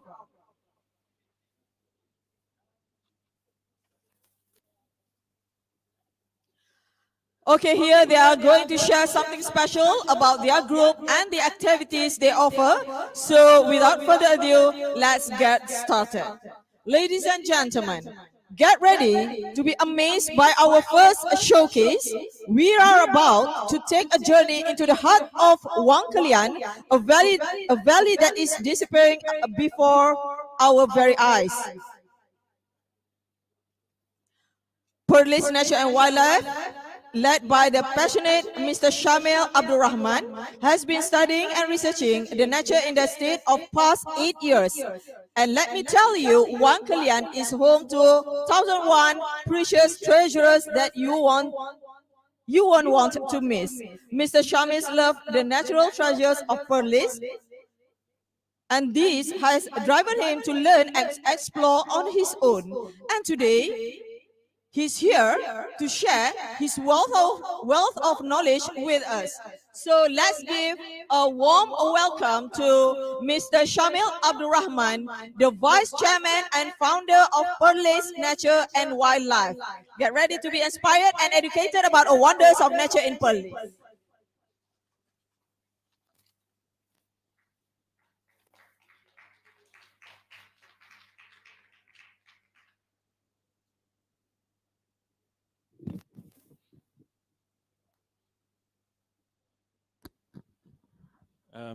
Thank you to the MC. Terima kasih. Assalamualaikum dan selamat petang. Hari ini saya diberi peluang untuk menyampaikan brand showcase mengenai Wang Kelian. Tajuk ni saya pilihlah sebab kita nak brand Wang Kelian as the one of the top destination for nature. Instead kita dah ada few places in Malaysia like Royal Bloom dah terkenal famous. So Wang Kelian ni sebenarnya semakin kian dilupakan. So because of that, saya nak bawa anda menyelami apa our selling point of Wang Kelian yang mungkin tak ramai orang tahu.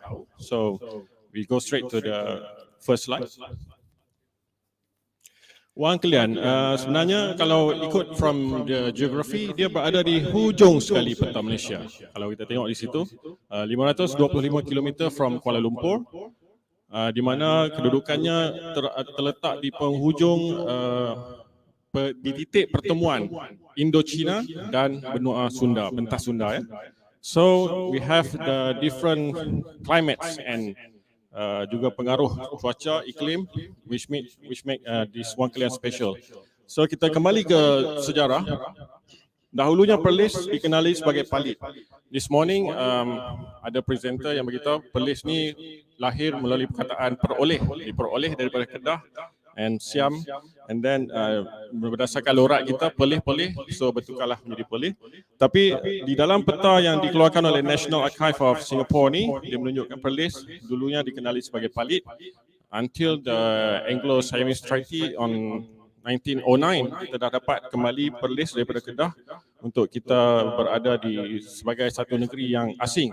Dan apa yang saya nak tekankan hari ini adalah perkataan ter. Ter ni maknanya PERLIS di Malaysia sendiri dah jadi negeri terkecil di Malaysia. So kalau kita lihat Perlis dulu termasuk dengan daerah di selatan Thailand. Di dalam peta ini kita nampak tulisan nama-nama yang nampak seperti nama Thailand dan influence itu masih ada melekat dengan kita hari ini, terutamanya di Kampung Wang Kelian. Next. Okey, ini adalah gambaran daripada udara mengenai Wang Kelian. Kalau kita lihat jauh nun di sana tu Wang Kelian berada di sebalik bukit batu-batu kapur. Dan di sini pekan yang terdekat adalah kaki bukit, iaitu pekan Lombong, Pelombongan. So kita lihat di bawah tu ada Gua Kelam. Bagaimana penduduk Wang Kelian ini terpisah dan isolated from kampung-kampung lain. Jadi dahulunya ada satu culture yang berasingan daripada tempat lain lah disebabkan oleh pemisahan geografi ini. Next. So kalau Wang Kelian dulu macam mana nak berhubung dengan pekan terdekat, mereka hanya berjalan kaki di dalam hutan siang dan malam. Yang kita ada trail Denai Warisan, iaitu trail ini dahulu dinamakan sebagai Denai Tok Jaafar, di mana mereka menggunakan trail ini untuk menjalani kehidupan harian daripada Wang Kelian ke kaki bukit, bukan melalui jalan raya yang ada sekarang lah. Bila mana jalan raya itu disiapkan during 80s untuk jalan balak dan kemudian barulah jalan ini tidak digunakan lagi. Selepas mereka melalui Denai Warisan, mereka akan melalui Gua Kelam. Walau macam mana pun dia kena melalui Gua Kelam sebab tadi kita dah nampak gambaran daripada udara Wang Kelian tu terpisah dengan kaki bukit disebabkan oleh jaringan bukit batu kapur tu lah. So kalau nak melalui dia takkan cross bukit tu, dia akan masuk melalui bukit. Dan kita memang ada Gua Kelam, which is the second largest gua lombong di dunia selepas Brazil, yang di lombong dalam gua, dan yang kita lihat itu adalah pelantar yang digunakan oleh pelombong, dan pelantar yang sama digunakan oleh penduduk kampung untuk pergi ke pekan kaki bukit. Bagi penduduk yang mungkin dia ada rezeki lebih sikit, senang, dia ada kenderaan, dia akan tinggal kenderaan di pekan kaki bukit dan turut berjalan di sini. Maknanya apa saja keperluan dia beli, perabot ke semua, dia akan, orang paling kata, tanggung atas belakang badan masuk ke kampung lah melalui Denai Warisan tadi. Ni contoh saya tunjuk balik. So itulah. Next. So ini jalan yang kita lalu sekarang lah untuk ke viewpoint. Jalan ni asalnya jalan balak.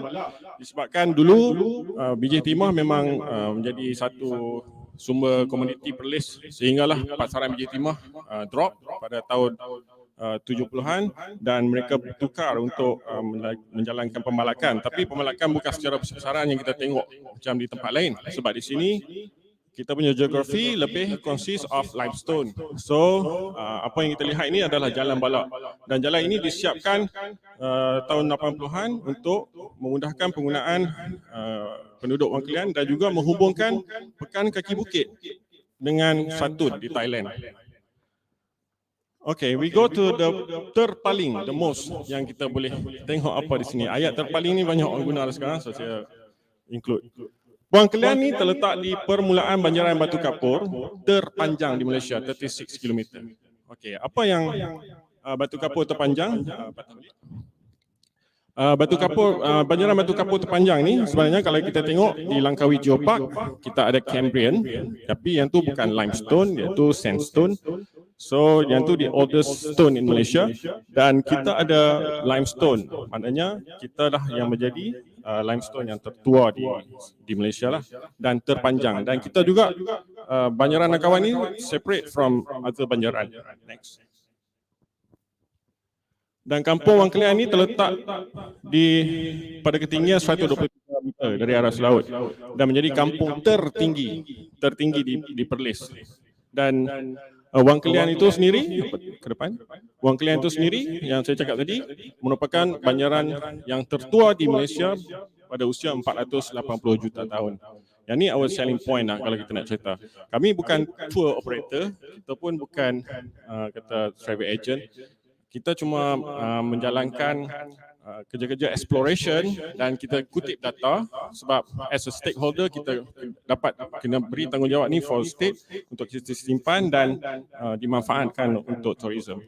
Dan di Wang Kelian, titik terpaling utara semenanjung Malaysia, terletak di Gunung Perlis, the highest peak juga di Perlis 733. Walaupun digelar gunung, sebenarnya dia kalau ketinggian ni bukan tahap gunung lah. Tapi biasalah kita di Perlis ni bukit yang rendah pun orang panggil gunung juga. Sebab macam Gunung Medan di sebelah sini lah. Okay, next. So, Wang Kelian mempunyai spesies primate terbanyak bagi satu habitat yang kecil, mewakili separuh daripada jumlah keseluruhan di sepanjang Malaysia. Okay?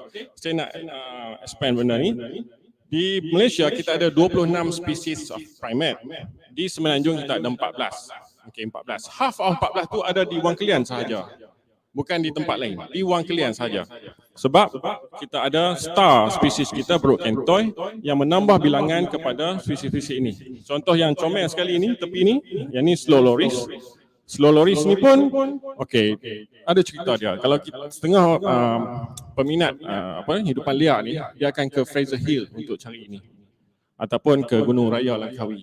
Tapi di Wang Kelian, selepas kita makan, contoh kita makan di pekan kaki bukit, di tepi jalan, selepas ngam-ngam kita makan pukul 8, dia akan lalu atas kabel. Tu gambar tu diambil atas kabel. Maknanya kita tak perlu bersusah-susah. So menunjukkan kekayaan biodiversity-nya di Wang Kelian tu. And the second yang muka ada putih-putih sikit tompok tu, yang tu nampak lebih kurang sama.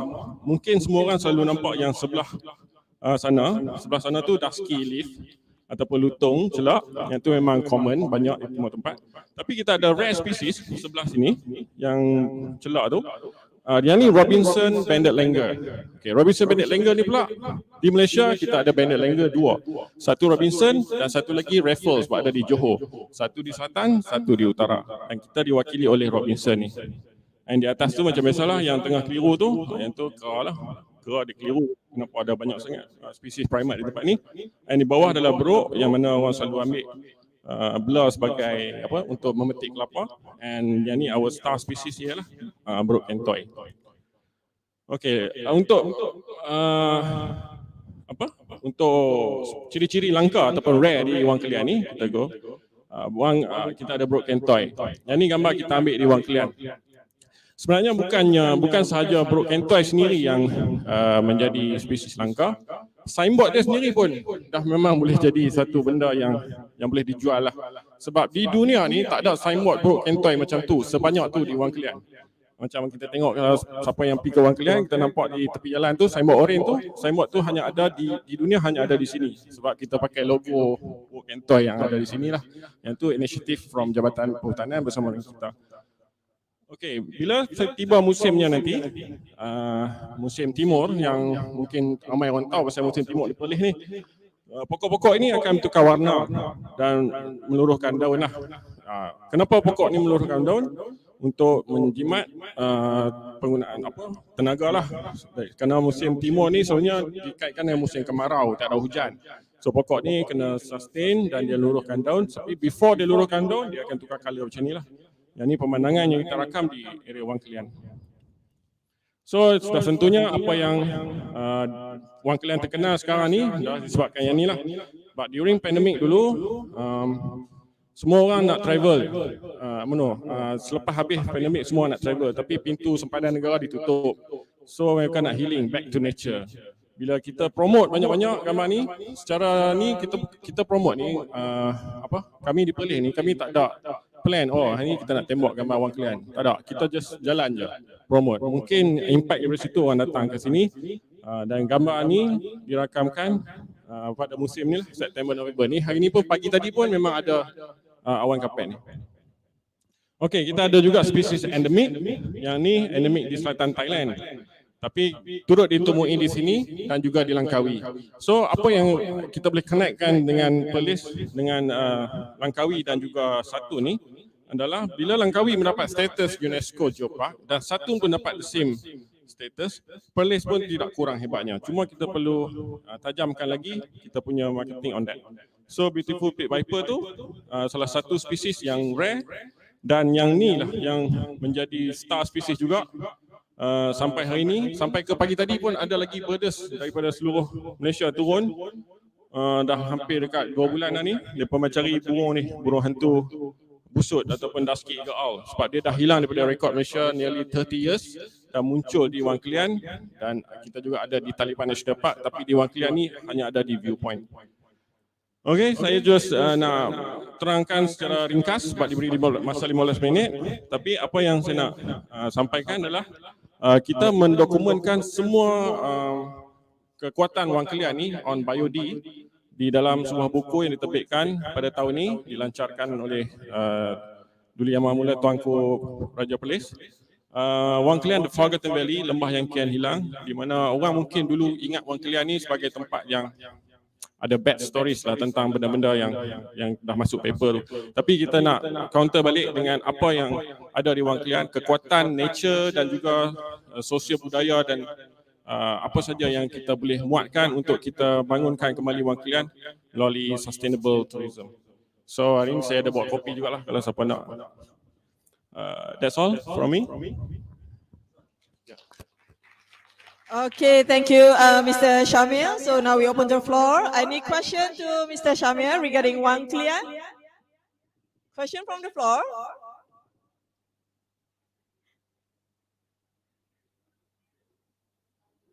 Okay, sila. Yeah, Prof.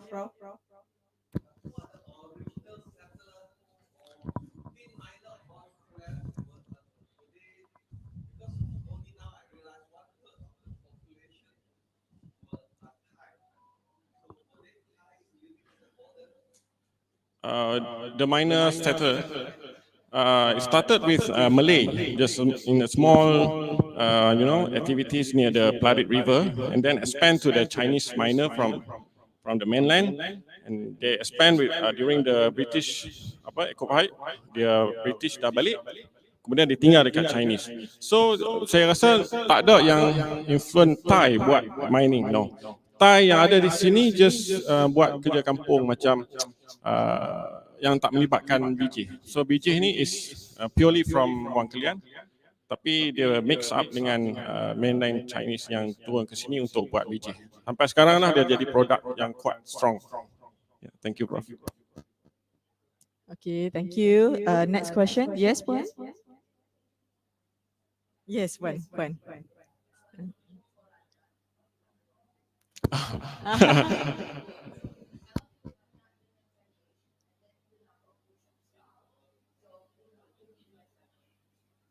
Thank you. Sebenarnya Puan Arina, saya tertarik dengan apa yang Puan sampaikan tadi lah. Yes, very tertarik. Sama juga dengan apa yang Prof share tadi. Sebab kita nak fokus on sustainable ni, memang perlukan local community, macam community involvement lah. Tapi kita di sini, community kebanyakannya ada yang stand alone. Tapi ada certain time kita dijemput di dalam satu kumpulan macam ni, dan bila kita balik kita lupa. So kita fight for hak sebagai local ni untuk government, macam tadi siapa yang Dr. Saleh beritahu. Apa yang government boleh bantu kita on certification, kursus apa semua kan. Yang tu kita belum dapat lagi. Sebab tu bila Dr. Puan Arina tanya dengan siapa kita dapat package, kita dah mula risau. Sebab satu, we as a stakeholder, kita takut mass tourism. So, yang tu yang merisaukan lah. Sebab saya memang di Wang Kelian habiskan masa lebih kurang 7 tahun. Start from zero, duduk Wang Kelian cari centoy, sampai kita boleh nampak apa potential. Even the viewpoint tu dulu memang tak ada apa. Dan bila kita nampak semakin berkembang, kita dah mula risau sebab dia akan menyebabkan ada isu-isu yang terdekat lah. So, engagement dengan government, macam perhutanan tadi, this morning Puan Fadilah share pasal apa engagement kita dengan community. Memang perhutanan memang bagi kita banyak benda yang untuk kita handle, tapi still belum solid benda tu. Let's say macam kita nak bercakap, kata this thing tak boleh buat, yang tu belum dapat lagi kita. Sebab kita memang nak, kalau boleh, minta pandangan from community as a stakeholder, sebab kita lahir, raise and will die here. Sebab kita memang ada kat sini. Kalau boleh minta pandangan kita. Tapi untuk tour package tu, saya rasa mungkin Puan Arina boleh direct kita buat in a small group lah. Kita tak boleh nak go, faham kan? Betul tak? Yes, carrying capacity kecil. Saya tak nak jadi macam, itu pun kes burung ni pun satu isu juga. Semua orang datang main daripada jauh. Contohlah, dia datang dari jauh, dia nak terus nak ambil gambarnya, dia tak mau tunggu dah. Kita dah bagi cadangan, okey. Bagi certain time, bagi burung ni peluang untuk dia rehat. Contoh pukul 8 sampai pukul 11. And then in the afternoon dia kena siesta. After siesta dia datang balik petang. Tapi setengah orang dia tak faham, dia terus datang, dia nak shoot in the afternoon. Burung hantu apa terbang di tengah hari. Contohlah. Walaupun gambar tu cantik, ada daylight, tapi tak logik. Yang tu yang kita nak kalau boleh engagement dengan local government tu kuat dah, diberi peranan kepada kita as a stakeholder. Buku ni berharga RM120. Okay, menjawab puan pada soalan. Okay, any other question from the floor? Okay, RM120. RM120. Okay.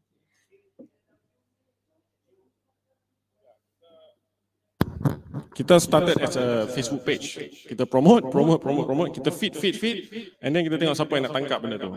Sebab kita faham state government on promotion punya site, dia tak turun macam kita ke hutan, dia tak cari bahan macam kita. That's why kita letakkan terms, benda-benda yang selling point ni untuk mereka pick up dan kita boleh feed lagi. So after that kita daftar as a NGO dan kita mula expand kerja kita dengan researcher, dengan perhutanan jabatan semualah untuk kita protect sama-sama. Dengan MNS belum ada kesempatan, tapi kita dah dengan sekarang ni kita dengan Maryset and later on dengan maybe dengan WWF, baru habis dengan Root and Shoot dengan The Habitat Foundation. Okay, is there any question to Mr. Syamil? Okay, with that, thank you very much to Mr. Syamil Abdul Rahman, Naib Pengerusi 1 Pengasas PERLIS Nature and Wildlife.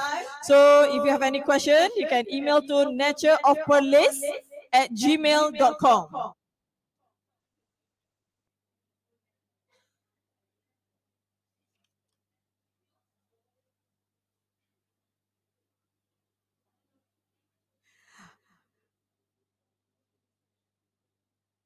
Okay, ladies and gentlemen, are you ready to indulge your sense in the showcase of art, cuisine and nature? Our next slot is all about Seni Culinary Alam, a combination that is sure to delight and inspire. Presenting this showcase is none other than Mr. Ahmad Sofi Abdul Mana and Mr. Muhammad Hadri, the Secretary of Trooper and founder of Balbook House. With his expertise in both adventure and culinary arts, he's the perfect person to guide us through his unique experience. So get ready to feast your eyes on stunning works of art, tantalize your taste buds with delicious cuisine, and immerse yourself in the beauty of nature. Let's give a warm welcome to Mr. Ahmad Sofi and Mr. Muhammad Hadri.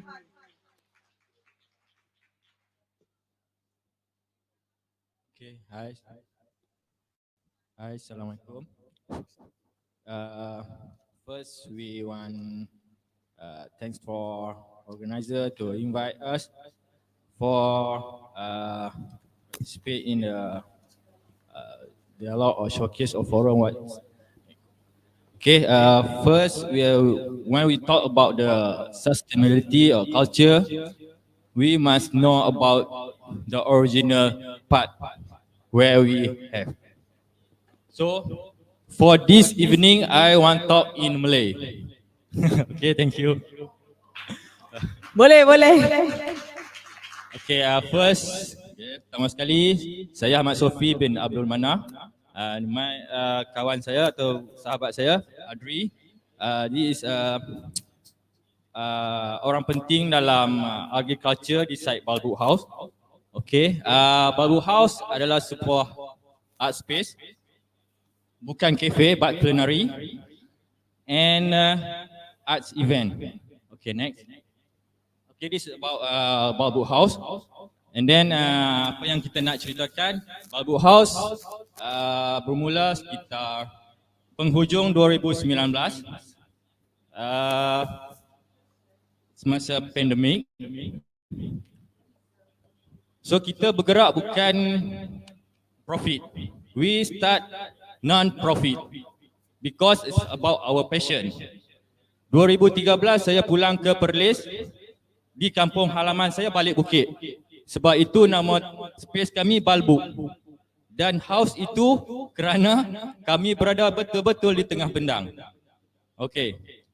Jadi bermula tahun 2019, tiga elemen yang penting untuk kita nak sustain about culture, about the tourism, about the arts and whatever you think about local adalah ekosistem sosial, ekosistem alam dan ekosistem ekonomi. For me, without three element, we cannot build something in the local. 2013 saya pulang. Masa itu ada general election. So we provide to pieces of proposal for candidate and then sedih kita tak dipandang. So kesempatan pandemik adalah terbaik untuk kami. Jadi kami dengan sebilah gaji, dengan penukul, kami duduk di tengah bendang, build out slowly. Apa yang Dr. Saleh cakap, the sustain adalah bermula dari progress. Progress adalah proses. So dia agak lambat dan memerlukan masa sebab passion. Jadi apa yang Balbu House buat, kami generate local dulu. Kami buka space, kami generate for our local by social and economy. So bila Balbu House dah mula berkembang dalam tempoh 2 tahun lebih, so di situ dah naik homestay, dah naik warung breakfast, ada campsite, now ada lagi yang sedang nak membangunkan homestay di situ. Jadi apa yang selling point kami di situ? Okay, next.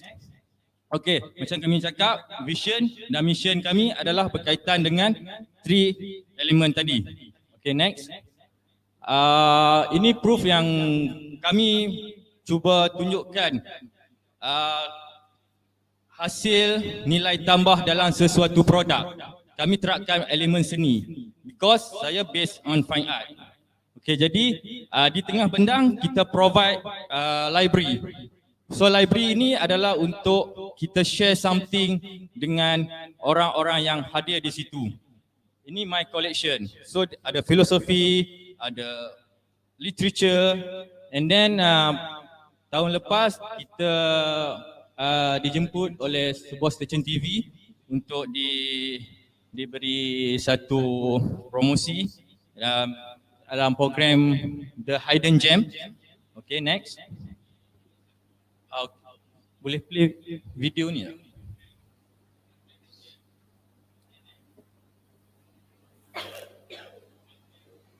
Kita tunjuk video dulu Kita bergerak dan kita bergerak dan bersuara, berjalan jauh, tumbuh bersama, sempatkan pulang ke beranda untuk mencatat hidup dan harganya. Bisakah kita tetap memberi walau tak suci? Bisakah terus mengobati walau membiru? Cukup besar untuk mengampuni, untuk mengasihi, tanpa memperhitungkan masa yang lalu. Walau kering, bisakah kita? Okey, terima kasih. Ini adalah sebuah pesta, kita panggil pesta tengah bendang yang kita cuba angkat untuk menjadikan satu lagi acara tahunan di negeri Perlis. Dan baru-baru ini minggu lepas saya dihubungi oleh pihak Balai Seni Lukis Negara untuk mengangkat pesta kesenian ini untuk tahun-tahun seterusnya. Okey. Apa yang interesting untuk event yang kami cuba tunjukkan adalah bukan dari segi culture tapi subculture. Sebab pada kami di Balbook House, culture kita kena preserve. Yang kita kena tonjolkan adalah subculture. Jadi kami menerapkan elemen tersebut dalam kita punya setiap event, melainkan event-event yang kita tak dapat buat dengan lebih besar buat masa sebelum-sebelum ni. Jadi dalam event-event tersebut, selain daripada muzik-muzik ataupun seni-seni outsider, kita tampilkan sekali dengan hazanah-hazanah lokal yang ada seperti awang batil yang perlu ditonjolkan untuk generasi muda. Okay, next. Ini antara band-band lokal yang kita tampilkan di setiap apa yang kita buat di Balbook House. Okay, next. Ini selain daripada music or literature, kita ada visual art. Kita adakan pameran di bilik kaca kita sebab di Perlis tidak ada satu galeri yang sendiri. So Balbook House ambil peranan. Di samping itu kita create small galeri di tengah bendang sebab 10 tahun yang lepas kita berpameran di galeri yang konkret. So saya dah bosan. So kita pulang ke kampung dan kita create open gallery. So participant boleh enjoy dengan nature. Okay, next. Dan kita juga adakan bengkel-bengkel untuk yang berminat seperti ini. Kita invite daripada Sabah, punk rock sulap yang kita buat bengkel cungkil kayu. Okay, next. Dan selain daripada itu, kita ada kawasan yang tengah benar yang kita akan adakan event seperti camping or discussion. Ini yang kita dapat di tahun 2022, Balai Seni ada buat satu jelajah seni di satu Malaysia, seluruh Malaysia. Dan kita Balbook House diangkat sebagai sebuah art space untuk negeri Perlis. Okay, next. Ini antara pesta-pesta event yang kita buat. Itu malam puisi. Ini daripada ini yang selepas pada itu ini ada dari Indonesia. Mereka tour untuk beritahu tentang alam sekitar mereka dan kita provide space and make something. Okay, next. Ini pengeksplorasian bunyi sebab ada satu band ni mereka explore sound melalui konkret, melalui dinding-dinding kayu dan untuk di sini kita explore untuk open nature. Okay, next.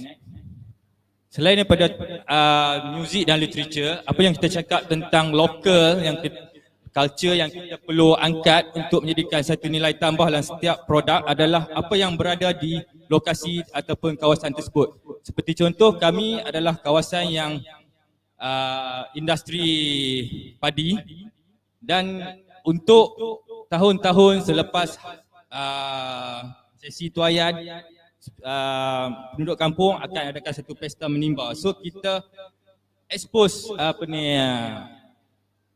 local culture ni untuk orang luar. So kita, apabila kita cuba explore benda ni, sambutan agak menggalakkan daripada Melaka, daripada banyak negeri yang turun hadir untuk partisipan. Dan selain daripada itu, kita bawa pengunjung mengelilingi kampung, melihat sendiri kontradiksi bukit yang menjadi kuari. Kita take advantage nilai-nilai yang ada pada di tempat itu.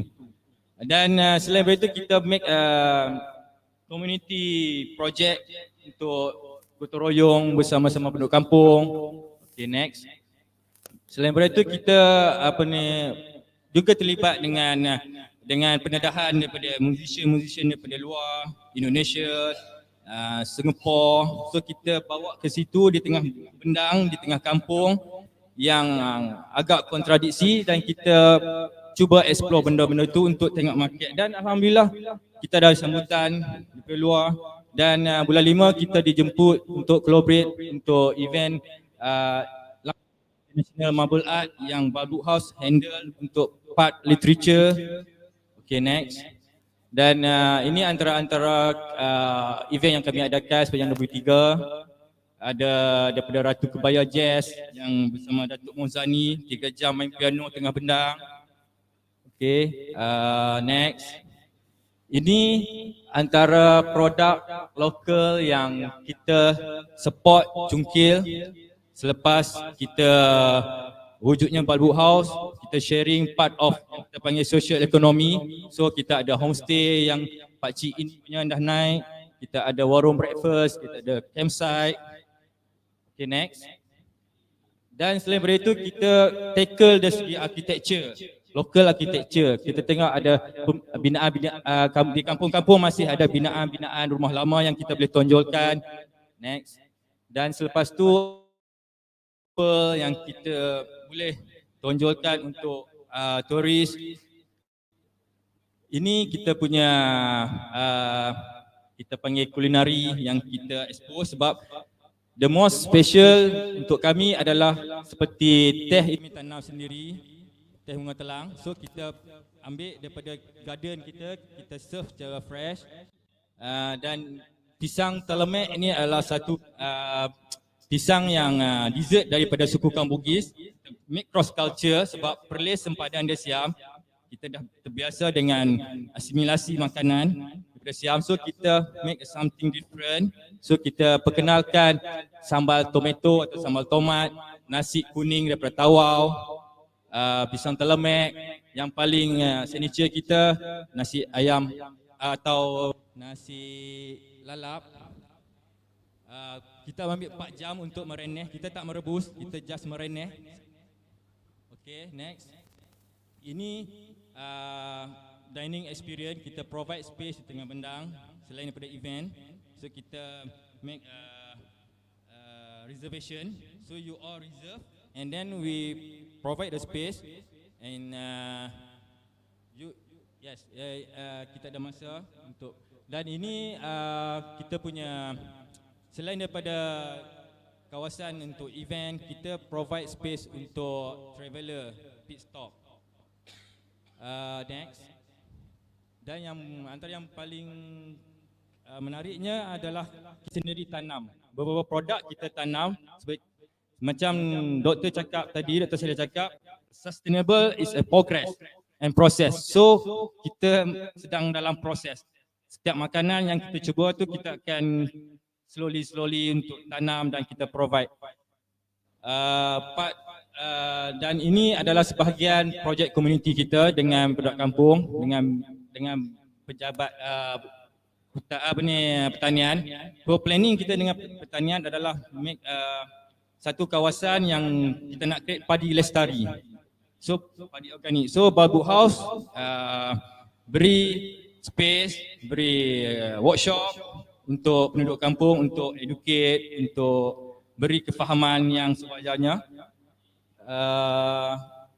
Selebihnya saya akan serahkan kepada member untuk bahagian sustainability produk yang kita. Okay, Assalamualaikum. Saya Hadri. So, I handle more on the agriculture part.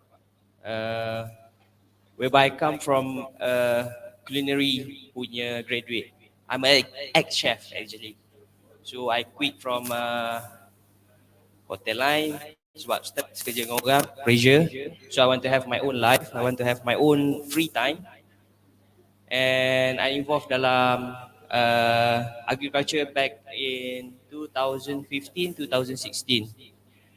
Okay, kalau kita cerita dalam perjalanan agriculture ni, mostly siapa-siapa pun dia akan start dengan fertigasi, using a lot of chemicals, pesticides, all unhealthy. So bila saya berjumpa dengan Ara, we have the same, we have a connection lah, we have the same, orang kata nak kata bercinta tak boleh sama jenis, tapi kita align lah. So kita nak go through organic punya method, sustainable. So macam dekat Balbu itself, kita ada kita punya own garden, kita tanam, then we grow and we use it in our food. So in my part, actually I jaga more on agriculture part lah. So nak cakap lebih pun is like I pun tak I'm not a person that can give a speech, but I'm more to a working person. So I banyak buat on ground. Saya dekat on stage banyaknya Cik Arafat lah yang buat. So that's it. Any boleh backup Araf?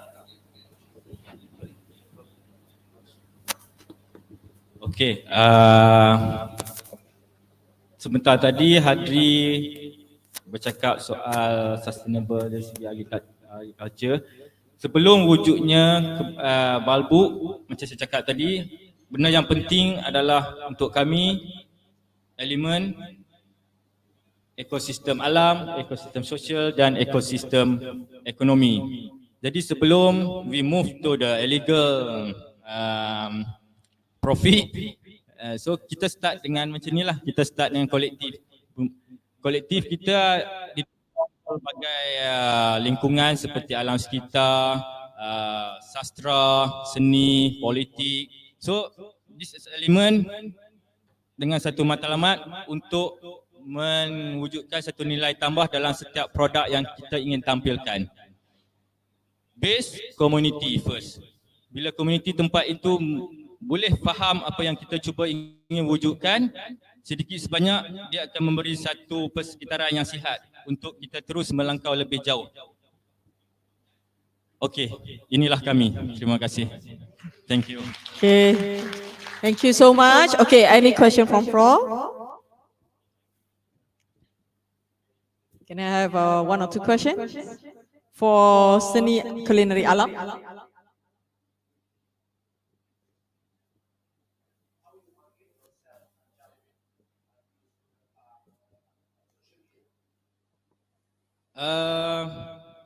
First, sebelum kita expose di social media, kita make the ground dulu. Kita networking di ground lebih kuat untuk kami. Sebab proof adalah kalau you all buka TikTok, you search Balbuk House, now 2 million lebih lah view. Bukan kita yang buat, ini adalah semua orang yang datang. Organic, yes, organic, no paid review. So apa yang kita perlu buat dari segi macam tuan tanya tadi ni adalah penting di ground dulu sebelum kita nak export di social media. Sebab impact social media ni adalah besar. Kita boleh beri untuk masa sekarang, tapi what's next? Kita nak defend what's next. So bila what's next, kita tak boleh menjamin satu kelangsungan, dia akan bagi backfire kepada pemain-pemain industri. Okay, thank you so much. Ya, soalan nombor 2.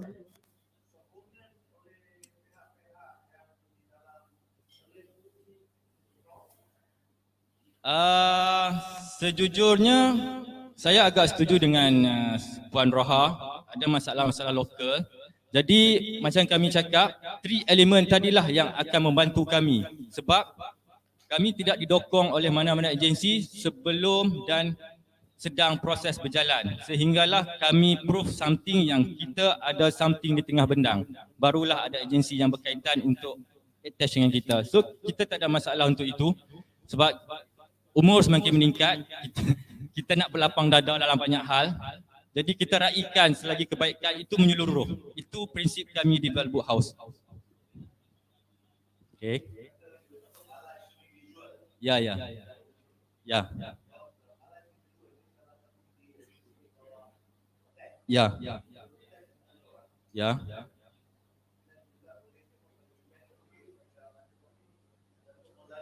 Yes.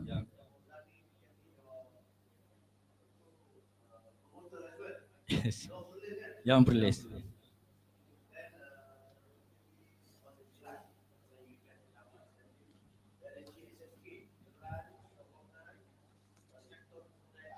Ya. Okay. Ya. Okay. Tanah family. Arwah ayah, sebab saya anak petani. Saya pulang ke kampung sebab kita bila hidup di pekan terlalu agak panjang sikit, kita balik kampung, kita tengok selut best. Tapi kita nak cucuk padi, tanam padi kita tak pandai. So kita manipulate sebab saya based on art. So dengan art tu kita cuba tampilkan sesuatu untuk produk. Okay. Terima kasih. Ada lagi? Okay, is there any question?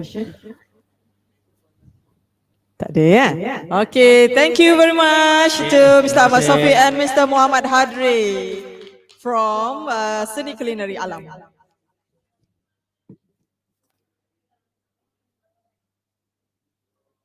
Okay, ladies and gentlemen, Are you ready for a thrilling adventure that will test your strength and agility? So our next showcase is all about hiking, caving, rock climbing, and rope-based activities. And we have an expert to guide us through this exciting experience. Introducing Mr. Muhammad Amirul bin Baharti, committee members of PERLIS Climbers, an experienced rock climbers with his knowledge and expertise in rope-based activities. It's perfect to lead us through this adrenaline-fueled adventure. From scaling towering rock faces to navigating rope courses high above the ground, this showcase is not for the faint of heart. But with Mr. Muhammad Amirul by our own side, we are sure to conquer any challenge that comes our way. So let's give a warm welcome to Mr. Muhammad Amirul.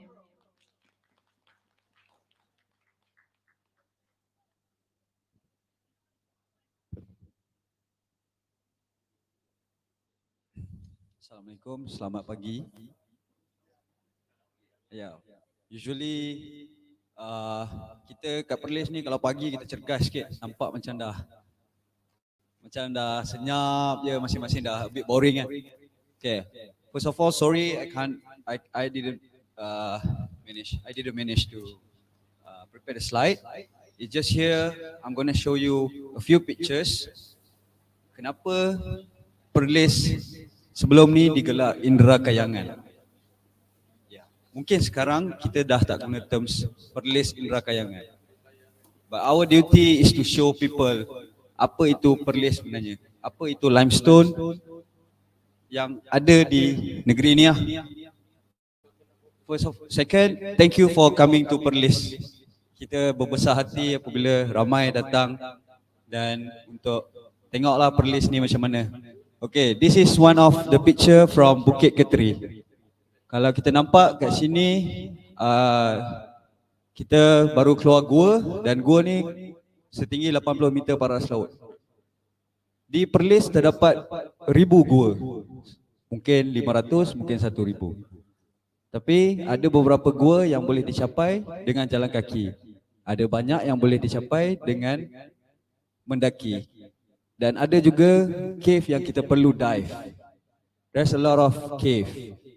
Kalau kita tahu di Gua Kelam adalah mining cave. Namun kenapa miner pilih Gua Kelam? Sebab kita ada a lot of connected chambers. So di sepanjang Banjaran Nakawan sendiri, PNW juga merekodkan beratus gua yang belum dieksplor. Mungkin banyak gua di Malaysia ni sudah didokumentkan. Tapi masih banyak lagi di Perlis yang belum ditebuk, belum diterokai. Jadi kita ada jumpa macam-macam lah. Okay, next. This is wet cave. Underneath sungai jernih, bukit jernih. So sebenarnya kita ada cold spring yang keluar dari tanah mengalir di bawah beberapa bukit. Formasi cuping ditebuk oleh sungai ya. Sebab tu kalau orang Perlis ni kebanyakan yang datang dari kampung mata air, mereka tidur lebih lenang. Lebih senang sebab ada sungai di bawah rumahnya. Dan ni salah satu laluan gua basah yang kita bawa untuk pelancong, team building, mungkin latihan-latihan jabatan untuk kita lalu beberapa kesukaran dia lah. Jadi dalam ni kita kena tempuh stalactite, soda straw, sarang ular. Okay. The best part is most of foreigner they came to Perlis, dia nak tengok nature. They don't want zoo. Kita tak nak tengok binatang dengan zoo. Jadi bila kita tunjuk, kita bawa, jumpa banyak ular, mereka lebih seronok. One thing, Perlis negeri paling kecil tetapi mempunyai populasi ular paling besar. And that's why Perlis only have taman ular. Di negeri lain tiada. Okay, next. Okay, ini adalah beberapa route climbing yang ada di Bukit Keteri. So, kami memang orang kata hadir di sini sebenarnya nak sampaikan satu mesej besar lah. We climb to preserve. Kita tak nak bukit kita diambil oleh kuari. Sekarang ni Balbuk House, kampung sekitarnya mengalami masalah yang besar. Sebab kuari. Banyak viewpoint hiking di Perlis pun bila kita naik kita nampak kuari. Jadi apa yang kami komuniti kecil boleh buat, kita boleh buat laluan dan kita bawa profesional daripada luar negara untuk datang ke Perlis. Okey, mungkin kita ada gunung paling tinggi di gunung 4,000 lebih di Kinabalu. Mungkin kita ada gua-gua lain seperti Gua Tempurung, Gua Caras, dan juga kita ada big wall climbing di Tioman. Di Perlis kesemua elemen tu ada.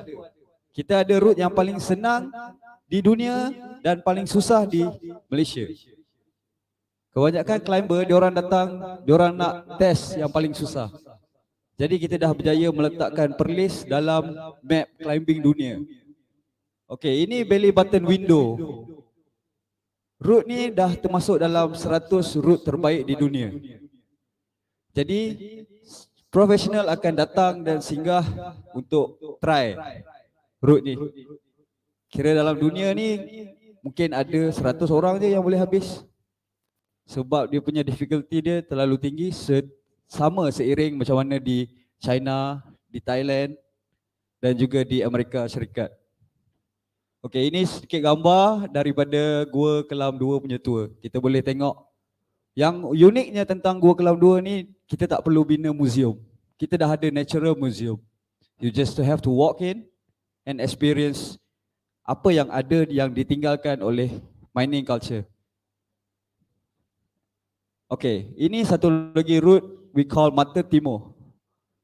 One of the hardest in the world. Dalam Malaysia cuma dua orang je yang dah habis finish all this route. So professional will come here. And now kita juga bukan sekadar satu route.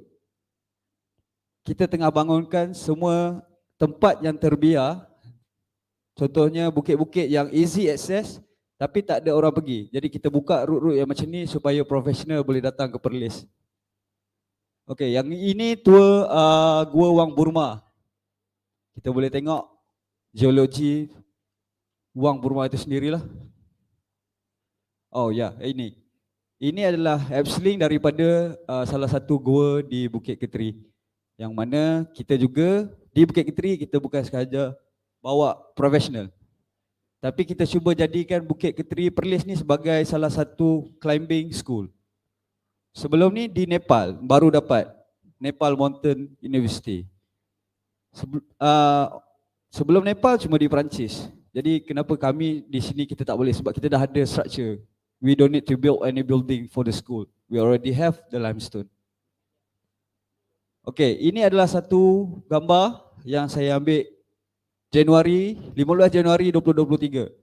Ini adalah gua yang tertinggi di Perlis. Kalau dalam brosur ni banyak kita boleh tengok. So gua ni kita panggil Gua Nenek Kebayan di dinding Bukit Jernih. The only access to the cave is to climb 240 meter, half of Kuala Lumpur Tower. And we need to spend like 8 hours just to achieve this cave. Dan ini sebenarnya adalah, kita tak publish lagi mana-mana, cuma kita nak tunjukkan yang kita sedang mengkaji gua-gua aras tinggi yang ada di Semenanjung, bukan sekadar di Perlis. Kita juga ada buat kajian sikit di Ipoh.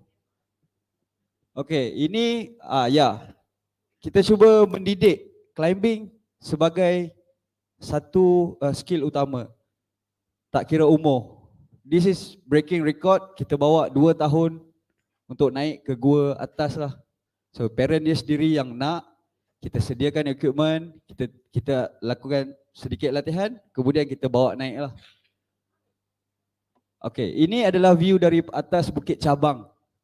Kalau kita tengok, di Malaysia ada 2 twin tower. One is in Kuala Lumpur, the second is here in Perlis. Jadi mungkin agak sedikit, mungkin orang lain tak tahu, nampak gambar cantik, tapi sebenarnya di bawah tu adalah kuari.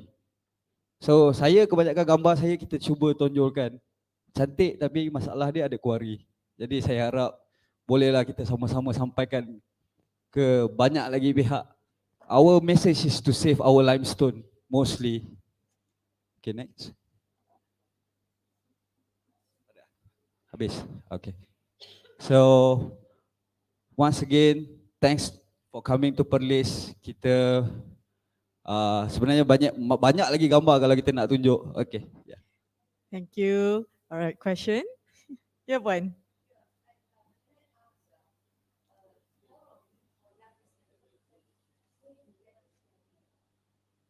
Okay, to be honest, our pioneer team, PERLIS climber Zainuddin, he was certified from Australia rope that rescue, and also one of the 12 rope master in Malaysia.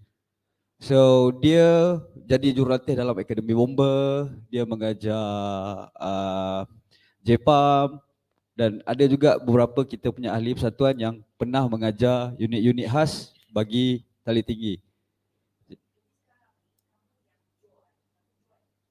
Joy? Yeah, we did. Yeah. Yeah, so far kita groom beberapa orang, masing-masing kalau dia ada nak buka company, dia buka company, dia beli barang, dia boleh bawa orang. So ada juga yang kita bawa buat dengan persatuan, mungkin ada lepas ni dengan hotel. So banyak cara yang kita orang kata untuk package ni lah.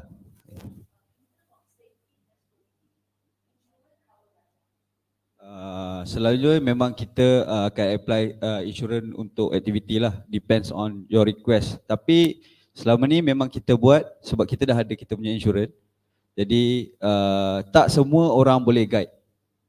We have to gain the competency to guide. Even saya sendiri, saya guide untuk perhutanan. I'm a geo guide and also national high rope instructor. So from that kita juga terlibat dengan KBS sebelum ni.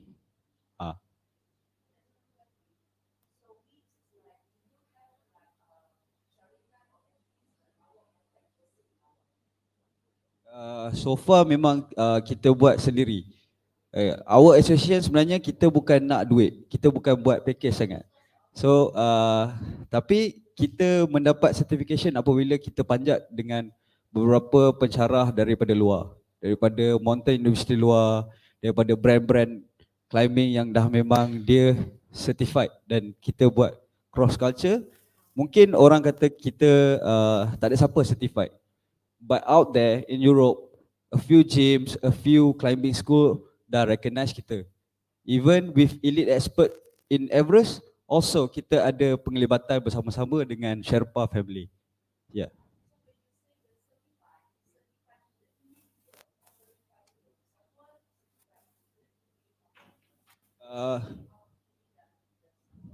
Okay.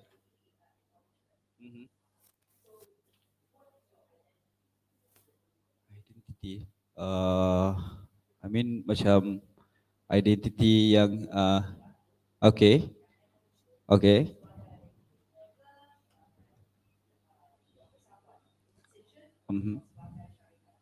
Okay, kita bergerak sebagai association lah.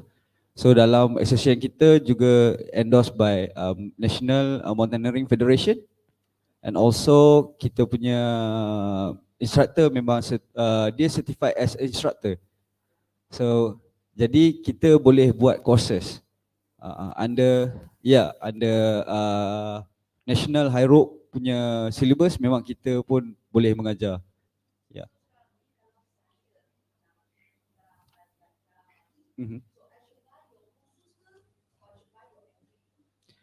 We got both.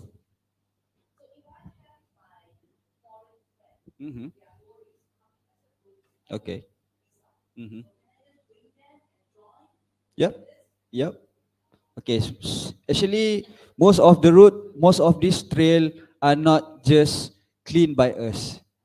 Okay, kita ada buka beberapa laluan baru. Laluan baru ni yang disumbang oleh beberapa gym luar negara. Jadi kita yalah, selalunya kalau datang tak ada equipment, kita just bagi rental equipment, and then kita akan guide and teach. Kalau profesional, kita akan guide tunjuk jalan sahaja. Sebab mostly diorang profesional, diorang dah boleh baca trail lah. Jadi okay. Okay.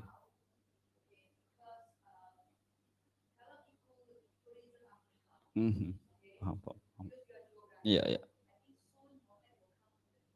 Yep. Mhm. Mhm. Mhm. Mhm. Okay. Okay. Mhm. Mhm. Okay.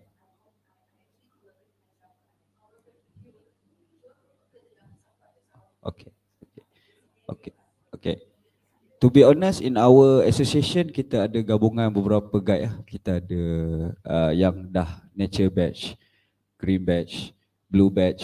Even setiap ahli ada peranan yang menggabungkan lah. Jadi bila dia datang, kalau dia nak under Motec, kita punya climber yang bergerak. Ada homestay under Motec, jadi kita bergerak seiring lah. But mostly kita buat courses dan fun lah. Kalau orang datang, kita cuma sediakan servis. Dan juga itulah untuk bangunkan PERLIS ni sebagai a state of climbing.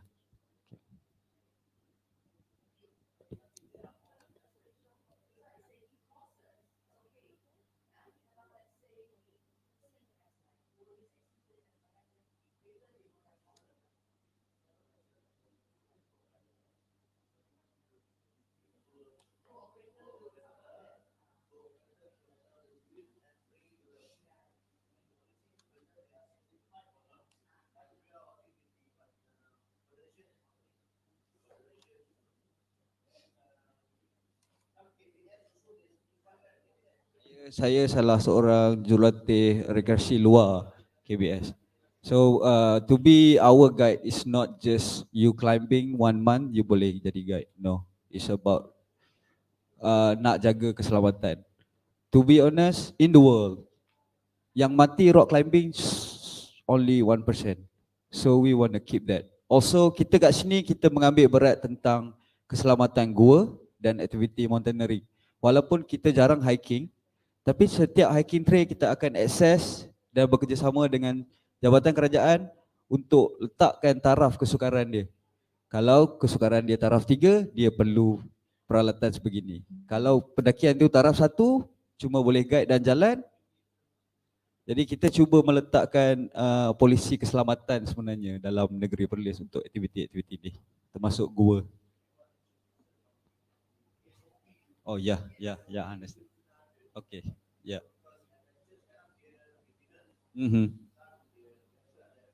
Ya. Ya. Ya. Okey, sebenarnya kalau kita tengok balik pada gambar yang pertama tadi, yang ramai-ramai atas gua, kita ada mini Via Ferrata. Ya, kita ada mini Via Ferrata yang mana kita bawa turis untuk experience gua aras tinggi. Tak semua orang boleh panjat route susah untuk naik ke gua. Jadi we also make a friendly climbing line. Mungkin selepas ni kita nak cuba break record Kinabalu. Via Ferrata yang lagi panjang daripada Kinabalu. Mungkin Kinabalu dah pegang rekod Via Ferrata tertinggi di Southeast Asia. Tapi dia tak panjang. The course is only 460 meter. Jadi kita ada chance sebab kita ada gua yang berada di ketinggian 300-400 meter. Jadi kalau kita buka Via Ferrata tu ke cave yang lagi tinggi, mungkin rekod tu kita dapat pecah 1.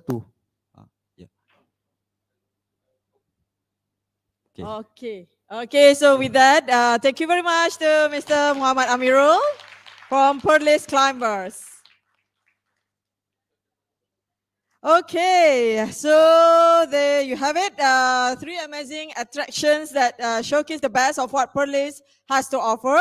So we are excited to have all 3 teams here today to share their knowledge and expertise with us. Let's give them a warm welcome and get ready to explore this beautiful state. Thank you for your attention. So ladies and gentlemen, it's time to get ready for one of the most exciting parts of today's event, the networking opportunities. So after this, we have a coffee break coming up where you can grab a cup of coffee, meet some new people and exchange ideas.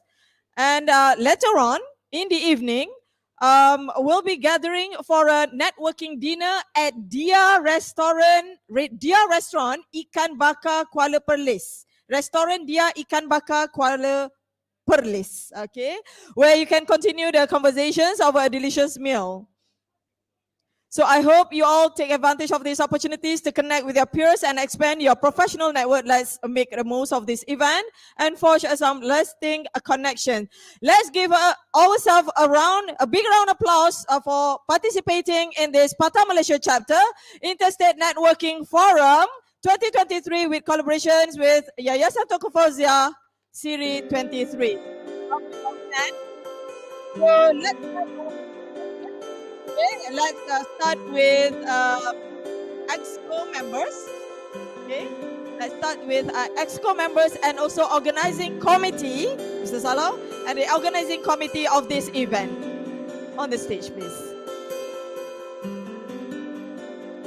EXCO and OC together. Then after this will be for all participants. Don't go away. All right, stay tuned. Okay.